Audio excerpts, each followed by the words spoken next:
እነዚህን ገንዘቦች ባላጠፋው የምትለው? ብዙ አሉ። ለባላጠፋው ብቻ ሳይሆን አማክሬ የወሰንኩበት ነገር፣ ለምሳሌ መኪና ስገዛ መኪና ባልገዛው ብዬ የማስብበት ታይም ነበር። ለምን? ከመኪና የተሻለ ነገር ማድረግ ይችል ነበር። የት ቤት እያለ ነበር የገዛው መኪና? ጊዮርጊስ ምን አይነት ከሚመስለው ቢትሶች ገዝቼ ነበረ። አንድ ብቻ አይደለም፣ 3 ቢትስ እንዲከራዩ ምናምን። እሺ። ከዛ በሆኑ አጋጣሚዎች መሸጥ ጀመርኩ። አትሊስት ከዛ በኋላ ቤት ገዝቼ ነበረ፣ ኮንዶሚኒየም። አሁን የምኖርበት እዛ ውስጥ ነው የገዛው ቤት። ግን ከዛ በኋላ በዛን መንገድ ውስጥ በቀጥል ኖሮ እንትን ነበር፣ ተጠቃሚ ነበርኩ። ያው መኪና በጣም በተፈጥሮ የሚያስንፍህ ነገር። መኪና ለመስራት መኪና ሞክሬ ነበር ከጓደኛዬ ጋር። ከዛ ነገሮች የመናገርም እንትን የለኝም እኔ። ለምሳሌ የሆነ ነገር ሲሆን የመናገር ባህሪ የለኝም። ውስጥ እንትኔን ሁሉ ነገሬ በውስጥ አፍኜ ነው ማለት የምፈልገው።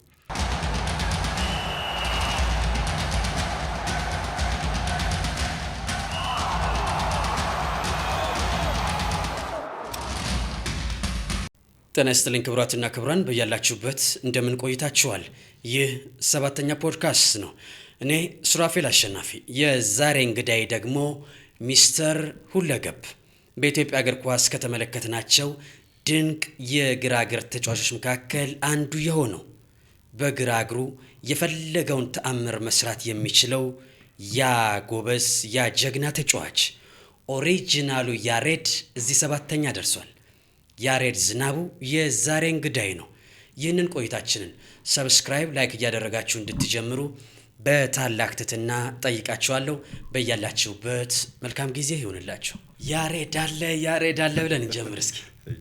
ያሬዶ እንኳን ደህና መጣ። እንኳን ደህና ቆየኝ ሱሪ። ስለመጣ የእውነት ስላገኘው እንግዳይ ስለሆንክ በጣም ደስ ብሎኛል። እኔም በጣም ደስ ብሎኛል። ከልብ አመሰግናለሁ። መግቢያ ላይ እንዳልኩት ነው ኦሪጂናሉ ያሬድ ብያለሁ። ከያሬድ ባዬ በፊት፣ አሁን ካለው ያሬድ ካሳዬ በፊት የምናውቀው ያ ጀግና፣ ያ ልባም፣ ያ ድንቅ ግራግር ያሬድ ዝናቡ እዚህ አጠገቤ ነው። የእውነት ከሽንገላ በጸዳ አንደበት እግዚአብሔር ያክብርልኝ፣ ክብረት ይስጥልኝ ብያለሁ። እኔም በጣም አመሰግናለሁ ሱሪ፣ እግዚአብሔር ያክብርልኝ። 7ኛ ፖድካስት ላይ ከተዘረዘሩ ስሞች መካከል የ7ኛ ፖድካስት እንግዳ እንዲሆኑ ከመረጥናቸው ኮከቦች መካከል ጊዜ ጠብቀን እዚህ ጋብዘናል። ያሬዶ ብዙ አድናቆት ካነሳው ሜዳ ላይ ያየሁትን ያሬድ ለማስታወስ ነው። ከበል 7ኛ ፖድካስትን ትከታተለዋለህ? በደንብ። እንዴት ነው? በጣም ደስ ይላል። ቆንጆ ነው በጣም። የትኛው ኤፒሶድ የማን ፕሮግራም በተለየ መልኩ ተመለከትከው? የብዙዎችን ማለት አብዛኞችን ከምነግር በላይ በተከታታይ ከልብ ወዳጆቼ ከሆኑ ሰዎች ጋር ውበቱ አባተ፣ ፍሬው አስራት፣ አዲስ ማነው፣ ሲሳይ ወንጂ፣ እነኝን ሁሉ ተከታታይ ታፌንም በደንብ ሰምቻለሁ። ታፌ 7ኛ ፖድካስት ሌላ ታሪክ ውስጥ ታሪክ ሰጥታን ሄደችው። ያው አንዳንዴ ካልተፈረሰ አይጠራም። በደንብ የግድ መወራት አለበት አይደል? ሰው የሚሰማውን ስሜት መግለጽ አለበት። ግን ትክክለኛውን ሲሆን ደግሞ ደስ ይላል።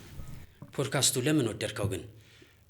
በግል አሁን ለምሳሌ በርካቶች 7ኛ ፖድካስት ስሜታችንን የምንተነፍስበት፣ ተመልካቹ ደግሞ የእውነት እግር ኳሱ ያለበት ችግር ስለሚወራበት ይላሉ።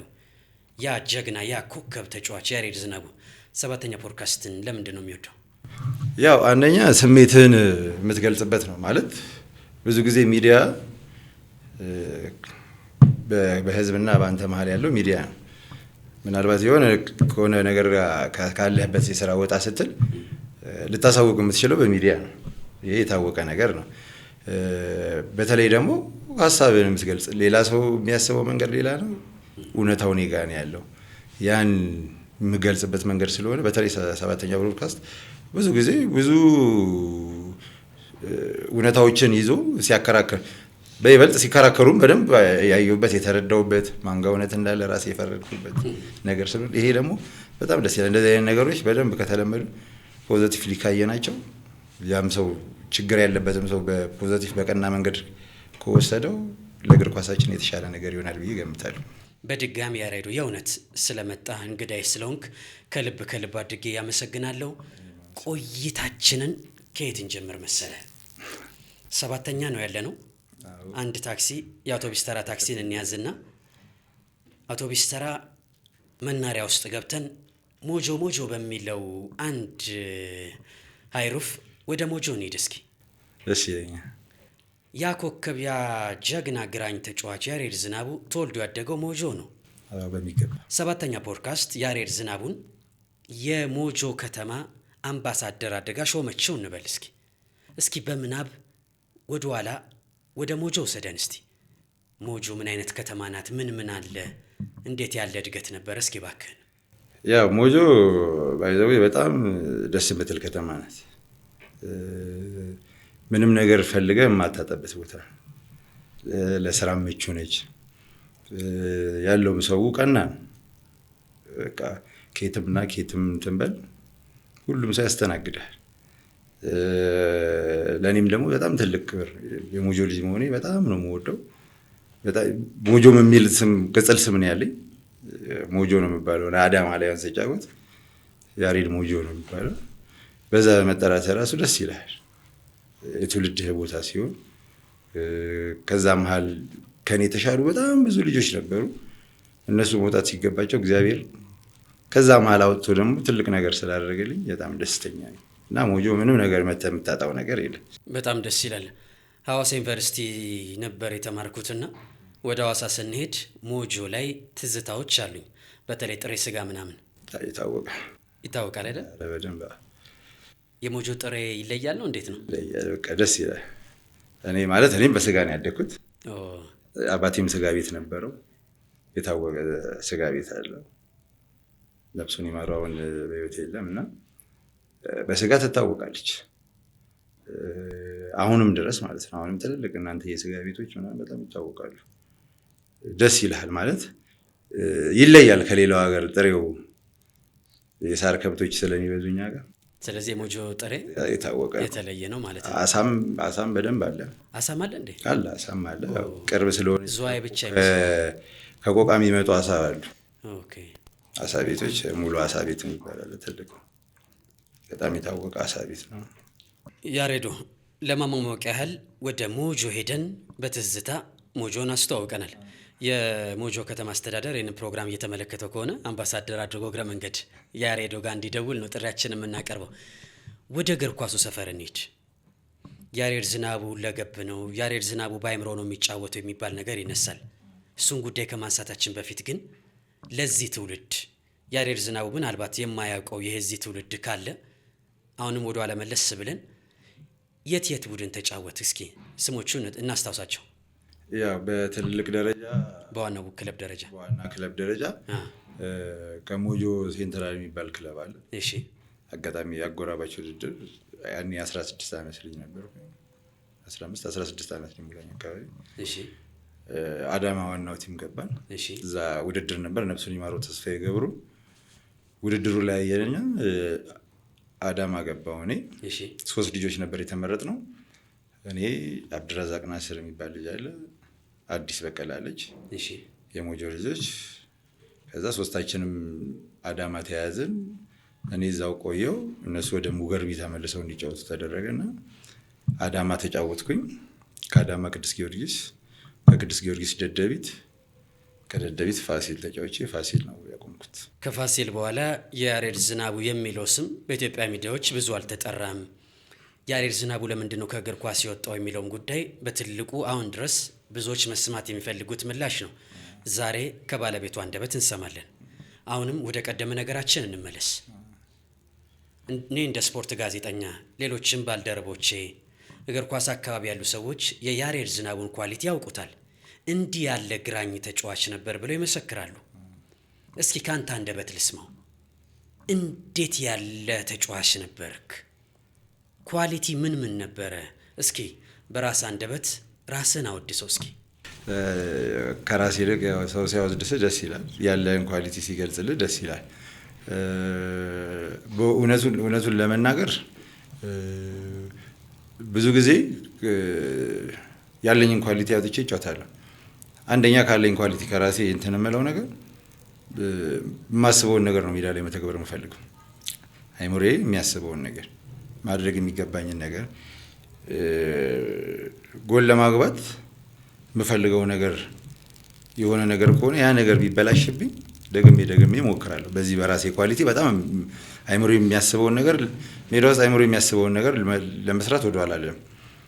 ከዛ በተረፈ ከአሰልጣኝ ጋር አሰልጣኝን የሚለኝን በደንብ እሰማለሁ። ግን አንዳንዴ የማይረዱኝ አሰልጣኞች ይኖራሉና ከምን አንፃር ካለህ ኳሊቲ አንፃር ለምሳሌ እኔ ኳስ ሲጫወት አንዳንዴ ሰው ቀለል አድርገህ ልታልፍ ትችላለህ። እኔ ቀለል አድርጌ አይደለም ያለፍኩት። እኔ በሱ ደካማ ጎን ነው ያለፍኩት፣ የኔን ጠንካራ ጎን ነው የተጠቀምኩት። ግን አንዳንድ አሰልጣኞች ሹፈት ይመስላቸዋል። አይን ውስጥ የምትገባ ተጫዋች ስትሆን ይሄ የምታላግጥ ለምንም ነገር ሲሪየስ ያልሆንክ ይመስላቸዋልና ብዙ ጊዜ ይጋጫለሁ እና ብዙ ሰዎችም ሊመክሩኝ ይሞክራሉ። ነው እኔ በጣም ሲሪየስ ነኝ። እኔ ሽንፈት አልወድም በተፈጥሮ። ያው አብሮኝ የተጫወቱትን ልጆች ብትጠይቅ ሜዳው ስነጫነጭ ስበሳጭ ነው ሙሉ። በታሪክ ሽንፈት አልወድም። ኢቭን ከአሰልጣኝ ጋር እስከመጣላት ሁሉ ምደርስበት አለ ሜዳው ላይ ትሬኒንግ ሜዳ ላይ እንኳን ማለት ነው። ግን ምንድነው ሜዳው ውስጥ ከገባው ድረስ ያለኝን ነገር ለመስጠት ወደኋላ አለ ህጉ በሚፈቅደው ምንም በሚለው ነገር ማለት ነው። እና አንዳንዴ ካለህ ኳሊቲ አንፃር ምንተን ሲሪየስ ያልሆንክ ይመስላችኋል እንጂ እኔ ግን ሲሪየስ ሆኜ ነው የምጫወተው። ውስጤን ማቀው እኔ ነኝ። ግን አንዳንዴ ካልተረዱ ደግሞ ምንም ማድረግ አትችልም። ጭቅጭቅና ልፋት ነው የሚሆነው። የተወሰኑ ደግሞ ተረድተው ያለህን አቅም ብልጥ ሆኖ ባለህ አቅም ተጠቅመው የሚያሸንፉበት። ለምሳሌ እኔ ከውበቱ አባተ ጋር ረጅም ጊዜ ሰርቻለሁ። እንዴት እንደሚጠቀምብኝ በደንብ ስለማቅ አንደኛ ምንም ጥርጥር የለው ሚድፊልድ አሁን ብዙ ጊዜ ጊዮርጊስ ከመጣ በኋላ ሚድፊልድ ይሆንኩ ነው ሰው የሚመስላቸው። ውበቱ መጠቀም ሲፈልግ እኮ የመስመር ተጫዋች አድርጎኛል። ለጎል ቅርብ ሆኜ የተወሰነ አሲስት እንዳደርግ ምናምን ከኔ አንድ ጎል ፈልጎ የሚያጫውተኝ ሰዓት አለ። ግን የበለጠ ሴንትራል ዲፌንስ ሲጫወት ነበረ። ግን በቃ እንዴት መጠቀም እንዳለበት ስለሚያውቅ ይጠቀምብኝ ነበረ። ስለዚህ አሰልጣኞች ኳስን አቅለለ ስለምትጫወት ከአንዳንድ ጊዜ እያሾፍክ ይመስላችኋል። የሚገርም ስቲል ነው። አሁንም ከተወሰኑ ልጆች ጋር የጤና ቡድን ለመጫወት ስሞክር አደርገዋለሁ። ግን የሆነ ነገር ከተበላሸ ያው አንድ ተጫዋች ሲያበላሽ እንትን ነው ትበሳጫለህ፣ ምንም እንትን የለው። ግን ያበላሸበት መንገድ አይን ውስጥ ሲገባ እኔ አሁን ኬርለስ ሆኜ ነው ይመስላቸው። ግን እኔ ማድረግ የምፈልገውን ነገር ነው ለማድረግ የምሞክረው። ያ ሲሆን ደግሞ ይበሳጫሉ። ይሄ ወዴት ይወስደናል መሰለ? ያሬድ ዝናቡ ኳስን አቅልሎ ነው የሚጫወተው፣ ያሬድ ዝናቡ በአእምሮ ነው የሚጫወተው ይላሉ። ዳዊት እስጢፋኖስ፣ ያሬድ ዝናቡ፣ ከሌ ኳስን አቅልሎ ነው የሚጫወቱት በአእምሯቸው ነው ይላሉ። እስኪ ከተጫዋች አንደበት ይህን ነገር መስማት እፈልጋለሁ። ኳስን አቅልሎ ነው የሚጫወተው በአእምሮ ነው የሚጫወተው ሲባል ምን ማለት ነው? ሌሎቹ በምናቸው ነው ታዲያ የሚጫወተው ይላሉ አንዳንዶች። ቀደም ሲል ከነገርከኝ ማብራሪያ ጋር እናገናኘው ብዬ ነው። ይሄ ምን ማለት ነው? እስኪ እባክህን። ያው በአእምሮ ነው መጫወት ማለት አንደኛ ቀድመ ማሰብ ነው። ሌላ ምንም እንትን የለው። አንተ ተቃራኒ ተጫዋች ወደ አንተ የሚመጣበትን ኮንዲሽን አይተህ ቀድመህ ማሰብ ነው። እኔ ባይዘው አንዳንዴ ሙሉዓለምና ዳዊት የሚያስገርሙኝ በዛ ነው። ዳዊት የትኛው? ዳዊት እስጢፋኖስ እና ሙሉዓለም ረጋሳ። እሺ ማለት አንዳንዴ በቸከልክበት ኳስ ስትጫወት በቆምክበት ኳስ በዛ እግር ላይ ስትቆም ደካማ ጎን በቆምክበት ጋር ሲጫወቱ በጣም ከባድ ማለት የእነሱን የአእምሮ ርቀትን ነው የምታስበው። እኔም የምጫወተው በእንደዚህ አይነት መንገድ ስለሆነ በጣም የምደሰተው ለዛ ሁልጊዜ በቃ በደካማ ፋይናል ፓስ ሲሰጡ አይታቸው ከሆነ ያስገርማል። ምክንያቱም አስረው ነው የሚሰጡ። አስረው ነው ማለት ከአንተ ቀድሞ ስለሚያስቡ ያንን ነገር ፖዚሽንህን አቋቋምህን አይተው ስለሚሰጡ በደንብ እንትን ይላሉ። እና እንትን ነው አንተ ስታስብ ቀድም ስፔስ ክሬት አደርጋለሁ ከሌላው ተጫዋች ምን እንደሚያስብ አውቃለሁ፣ የቱ ጋር ነፃ እንደሆነ። አይምሮህን በዛ ነው መጠቀም ያለብህ። ገብቷል? ሙሉዓለም አሁን እንደዚህ አንዳንዴ እንትን እዚህ ጋር አይተው እዚህ ጋር ሊጠፋብህ ሁሉ የሚችል ተጫዋች ነው።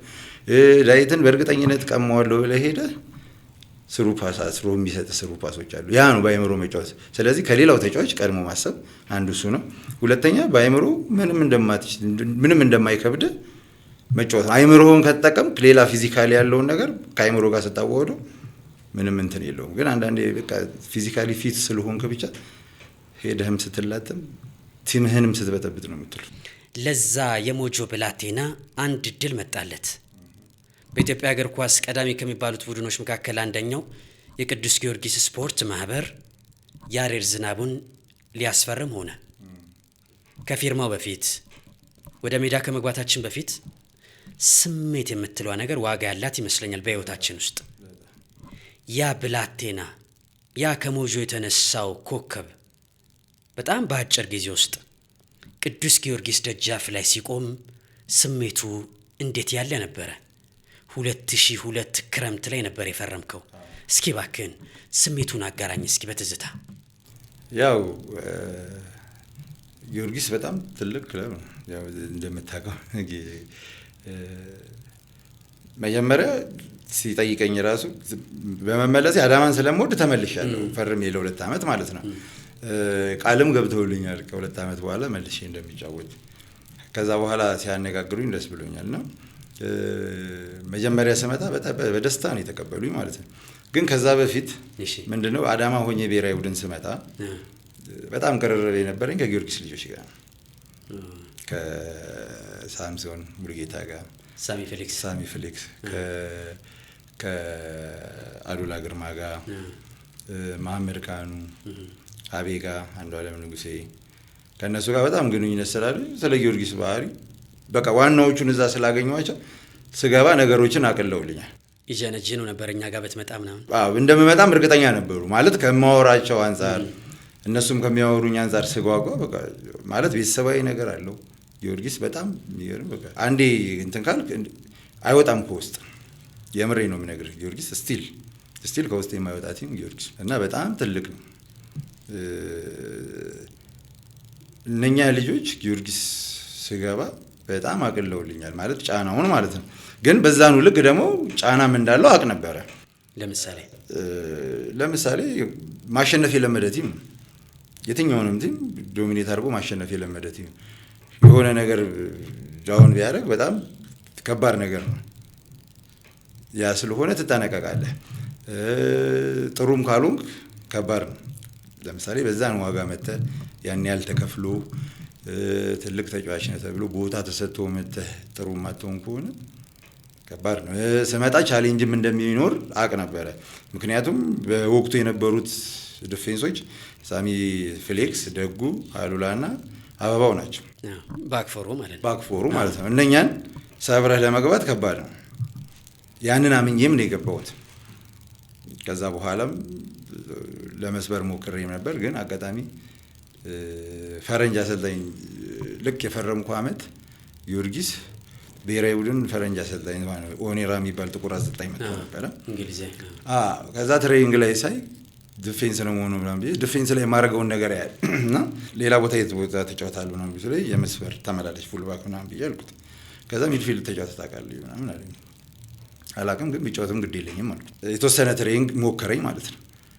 ከዛ የሆነ አለ አይደለ እንዴት እንደሚጫወት ምንም የነገረኝ ነገር የለም። ግን ገብቶ ለመጫወት ሞከርኩኝ። ከዛ የሆነ ድብርት የሚመጣብህ ነገር አለ። ከዛ ሲደብረኝ በቃ እንዳልኩ የመጨናነቅ አልፈልግም በቃ መሄድ እፈልጋለሁ ብዬ ስነሳ አሉላም መሄድ እፈልጋለሁ ምናምን ብላ ተነሳች። እሷም አልተመቻትም። ከብሔራዊ ቡድን ጥላቸው ከብሔራዊ ቡድን ለመሄድ ሞከርን ማለት ነው። ኖ በእናንተ ነው በሁለታችሁም ነው የምጠቀመው እናወራበታለን ምናምን አለና ኦኬ ምናምን ተብለን ጠበቅንና ማዳጋስካር ላይ ፉልባክ አጫወተኝ። የግራ ፉልባክ ማለት ነው። በአበባው ቦታ አበባው አልነበረም። እሺ በቢጫ ነገር በጉዳት አልነበረም። እሺ ከዛ ማዳጋስካርን አሸንፈን ከመጣን በኋላ በሳምንቱ ሴካፋ እንሄድ ነበረ ታንዛኒያ ላይ። ከዛ ሴካፋ ስንሄድ ለምንድን ነው ከዛ በኋላ ከናይጄሪያ ጋር ነበረ። እሺ ናይጄሪያ ላይ ከናይጄሪያ ጋር የሚገርም ለእኔም ግራ ገብቶኝ ደንግጫለሁ። የማልደብቅ ነገር ማለት ነው። ለምን ብትለኝ አሸናፊ ግርማን የሚያህል ሚድፊልድ እያለ ነው እኔ ገብቼ ሚድፊልድ የተጫወቅኩት። አስታወስኩኝ። ለራስህም ትደነግጣለህ። ሚድፊልድ ላይ ማን ነበራችሁ? አንተ ነበርክ? አይናለም፣ ዳንኤል ደረቤ። እኔ በጣም የገረመኝ በቃ ረብሻ በለው በቃ ሶስታችሁ የላችሁበት ሚድፊልድ ዲፌንስ ነው። ዳንኤልም መስመሩን ይዞ የሚሮጥ ሰው ነው። አይናለምም ዲፌንስ ነው። እሷ ሲጀመር ዳንኤል ቁሚ ብትላትም የምትቆም ልጅ አይደለችም። ልጁ እንዲሁም እየሮጠ ነው 90 ደቂቃ ሙሉ የሚመላለስ ልጅ ነው። አቅሙ በጣም የሚገርም ነው። በጣም በቃ ሚድፊልድ አስገባው። እሱም ድንግርግር አለ፣ አይናለም ድንግርግር አለ። እኔም ገባሁኝ። እስኪ ሚድፊልድ ግራ ሚድፊልድ የሆነ ነገር ለማድረግ ሞክራለሁ። ግን ደግሞ በጣም የሚያስቀው ሚድፊልድ ላይ ደግሞ የነበሩ ቤንች ላይ የነበሩ ልጆች አሸናፊ ግርማ አለ፣ ታፈሰ ሰለሞን አለ፣ አስራት መገርሳ ነበር። አስራት መገርሳ አለ። አስታውሳለሁ። ኦኔራ ምን አጭሶ ነው ሁላ ተብሎ ነበር። ሶስታችሁም እዛ ቦታችሁ አልነበረም። ማናችን እንዴት ነበር ግን? ማለት መች ተቃ 5 ጎል እኮ ነው የገባብን። 5 ጎል ነው የገባብን። ለመቀባበል አንሞክርም። ምን እንዴት ዳንኤል አይናለም እኔ እንዴት ለመቀባበል እንሞክራለን? ከባድ ነገር ነው። የማይሆን ኤክስፐሪመንት ምን እንዳሰብም አላውቅም። በወቅቱም ደግሞ የነበሩት የእሱ ምክትሎችም የነበሩት ያን ያህል በኢትዮጵያ ኳስ ላይ ያን ያህል እንዳስተርጓሚ እንጂ እውቀቱ አልነበራቸው። ክለቡ ምንድነው ተጫዋቾችን መተው ሊጉንም የሚያውዝ አልነበሩም። አጥናፉ የሚባል ከዩኒቨርሲቲ ነው የመጣው እንዳስተርጓሚም እንደ ምክትልም ተብሎ ማለት ነው። ቀጥታ የሚናገረውን እንግሊዘኛ እንጂ የሚተረጉምልህ የኳስ ቋንቋ አይደለም። ስለዚህ የሚነገርን ነገር ባቢሎን ነው የሚሆንብህ። በቃ ድብልቅልቁ ነው የወጣው። ባቢሎን በናይጄሪያ ድብልቅልቁ ወጣ። እንዴት እንቃ ሁለትም አልተቀባበልንም። በቃ የና መስይጋ ይብን አራግዙ አሬ ወደ እኔ በእንተኔ ከአስራትን ብታወራው የሚነግርህ ነበረ። አረ ደጅ ልጆች አሉ እኮ እያለን ነበር። እናንተ ራሱ ሚድፊልድ ላይ ማዮን ኤክስፐሪመንት እንዴ በቃ ሶስታችንም እኮ ምንም እንትን የለው። አስራት አሸናፊ ታፈሰ በቃ አስራትን ካቆምኩ እኮ አሸናፊና ታፈሰ እንደፈለጉ ያደርጉት ኳሱ ምንም ጥርጥር የለውም። ሁለት ኳስም ላይ ቀሟቸው ይችላሉ። በጣም አስገራሚ ነው እንዴ በጣም ኦኔራ የሰራውን ኤክስፐሪመንትም እንመለስበታለን። በሀገር ውስጥና በውጭ አሰልጣኞች መካከል ያለው ልዩነት ብለን እንመለስበታለን። በቅዱስ ጊዮርጊስ በኩል አድርገን ነው ናይጄሪያ ደርሰን ያንን ጨዋታ እየተመለከት ነው። ቅዱስ ጊዮርጊስ ቤት የነበረው ስሜት የተለየ ነበር ማለት ነው። በቃ እዛ ቦታ ላይ ያሉትን ልጆች አውቃቸዋለሁ። ከዛ በኋላ እንደመጣሁኝ በቃ ዲፌንሱን ሰብሬ መግባት አለብኝ ብዬ ነበር የማስበው። ከዛ የናይጄሪያን ጨዋታ ከዛ በኋላ ሴካፋ ሄድን። ሴካፋ እንደውም የረሳሁትን ልጅ አስታወስኩ። በወቅቱ ሽመልስም ነበረች። ሽመልስ በቀለ ነበረች አስታወስኩ። እሷ ናቸው አራተኛ እና አጠር ስላለ ከዛ በኋላ ሚድፊልድ ከዛ ከናይጄሪያ ከመጣን በኋላ በሳምንቱ ሴካፋ ሄድን ታንዛኒያ ላይ። ከዛ ታንዛኒያ ላይ ተስፋዬ ቆቦ መጣ ምናምን እና አስራት ተቀነሱ ምናምን እኔ ተስፋዬ ከእንደገና ደግሞ እኔ ተስፋዬና ዳንኤል ሚድፊልድ መጫወት ጀመርን። ዳንኤል ደርቤ ማን ነበረ ኮቹ? አሁንም ኦኔራ። ከዛ ሽመልስን ወደ መስመር አወጣት ምናምን እና ከዛ ሚድፊልድ ከዛ በኋላ ነው ጊዮርጊስ ከገባው አንድም ጨዋታ አልተጫወኩም ነበር በወቅቱ። ያ በተደጋጋሚ ናሽናል ፈርሜ ጊዮርጊስን ሳልቀላቀል ይሄ ነገር የነበረውና ጊዮርጊስ የመጣው አሰልጣኝ ዶሴና የሚባል ነበር የፈረምኩ። በዚህ ጎበዝ ጣሊያናዊ ከምነግር በላይ በጣም ኳስ ጥልቅ የሆነ ለምንም የማይገረም ማለት ትልቅሙን ትንሽ ጉዳዩ አይደለም ሜዳ ላይ ብቻ ነው ጉዳዩ። ደስ የሚል ገለጻ ነው። በጣም ጎበዝ ነው። ማን ይችላል ማን አይችልም ብቻ ሳይሆን ማን ዲሲፕሊን ነው ማን ዲሲፕሊን አይደለም ማለት እሱን ያያል በደንብ። የኳስ ጥልቀቱ በጣም ደስ ይለኛል። እኔ ብዙ ነገሮች ጊዮርጊስን አንድ ካቀለሉልኝ አሰልጣኞች አንዱ እሱ ነው። የበለጠ ደግሞ ዳኙ ምክትል ነበረች። ዳኙ ምክትል የነበረች ሰዓት ነው። ዳኙ ምንም አንተ ኳስ ስለምትችል አንድ ፓስ ካልተበላሸብህ የመጀመሪያ ፓስ በቃ ነክሰት ወጣለህ ብላ ነበር ያለች። በወቅቱ ሚድፊልድ ነበረ። አንተ የኔ መሰለ ኳሊቲ ይዘማ ኋላ አትቆምም ብሎ ሚድፊልድ አደረገኝ። ከዛ ዲፌንስ ብቻ ጊዮርጊስ ዲፌንስ ብቻ ላለመጫወት አይምሮዬን አሳመንኩት። ከዛ በቃ የተሰጠ ቦታ ጊዮርጊስ ነው፣ ትልቅ ቲም ነው። ትንሽ ነገር ካሳየህ ብሔራዊ ቡድን የምትጠራበት ነው። ስለዚህ ዲፌንስ የሚለውን ነገር ከአይምሮ ያወጣሁት። ግን ያንተ ፋቨራይት ቦታ የትኛው ነው? እኔ ሴንትራል ዲፌንስ ብጫወት ለእኔ ቀለኛል። ለእኔ ያሬድ ዝናቡ ራሱን የሚያስበው እንደ ሊብሮ ነው። ማለት ማስተር አድርጌዋለሁ ብዬ ነው የማስበው ሊብሮ ላይ ማለት ነው። በደንብ ማለት ነው። ግን ብዙ አሰልጣኞች የሚሆኑ ብዙ እንትኖች ጠጋ ብዬ ደግሞ ስጫወት ለቲም እንደምጠቅም ይነግሩኛል። ያ ከሆነ ደግሞ አይምሮውን ታሳምንና ያንተን ፍላጎት ብቻ ሳይሆን ጊዮርጊስ ቤት በምን ቀጠልክ ማለት ነው? በሚድፊልድ ማን ነበረ በጊዜው ሚድፊልድ ላይ? እኔ ሚኪ ጣሊያን ነበርን። ሚኪ ጣሊያን። ከዛ ከሲ ደግሞ ኤላስ ማሞ ነበረች ቀድማኝ፣ ኤላም ነበረች። ብዙ አሪፍ ልጅ ለምን ተስኖ ታዳኑ ነበሩ። ከሲ ደግሞ እነ ሳሚ ባሪያውን አመጣ፣ ሚኪ የሚባል ልጅ አመጣ። ቋሚ ሆነ ተጫወትክ ነው? ቋሚ ሆኜ ተጫወትኩ። በጣም አሪፍ። ዝርዝሩን አሁንም እንመለስበታለን። ስሜቱን እናንሳው ስንል ነው ወደ ውስጥ ገብተን የተለያዩ ጉዳዮችን እያነሳን ያለ ነው። አሁንም ከሞጆ ለመጣው አንድ ብላቴና ቅዱስ ጊዮርጊስ ቤት መጫወት ትልቅ ክብር፣ ትልቅ ስኬት ነው ብዬ አስባለሁ። በጣም ለማን ነበረ ደውለ ቅዱስ ጊዮርጊስ ልገባ ነው ያልከው? ጊዮርጊስ እኮ ፈረምኩ ምናምን ያልከው ለማን ነበረ? የመጀመሪያ ብስራቱ ሼር ያደረገው? ለእናቴ እየሄድኩ ነው የደወልኩት። ከጊዮርጊስ ልፈርም ነው በቃ እንደዚህ ጨርሻለሁ። እየደወልኩት ለእናቴ ነው። ያውቁታል ቅዱስ ጊዮርጊስ ይባል? አዎ እንዴ፣ በጣም ኳስ ታውቃለች። ስፖርተኛም ነበረች ድሮ። ጎበዝ ሳይክል ተወዳዳሪ ነበር። ሳይክል እንደምትወዳደር ትነግረኝ ነበር በትምህርት ቤት ደረጃ።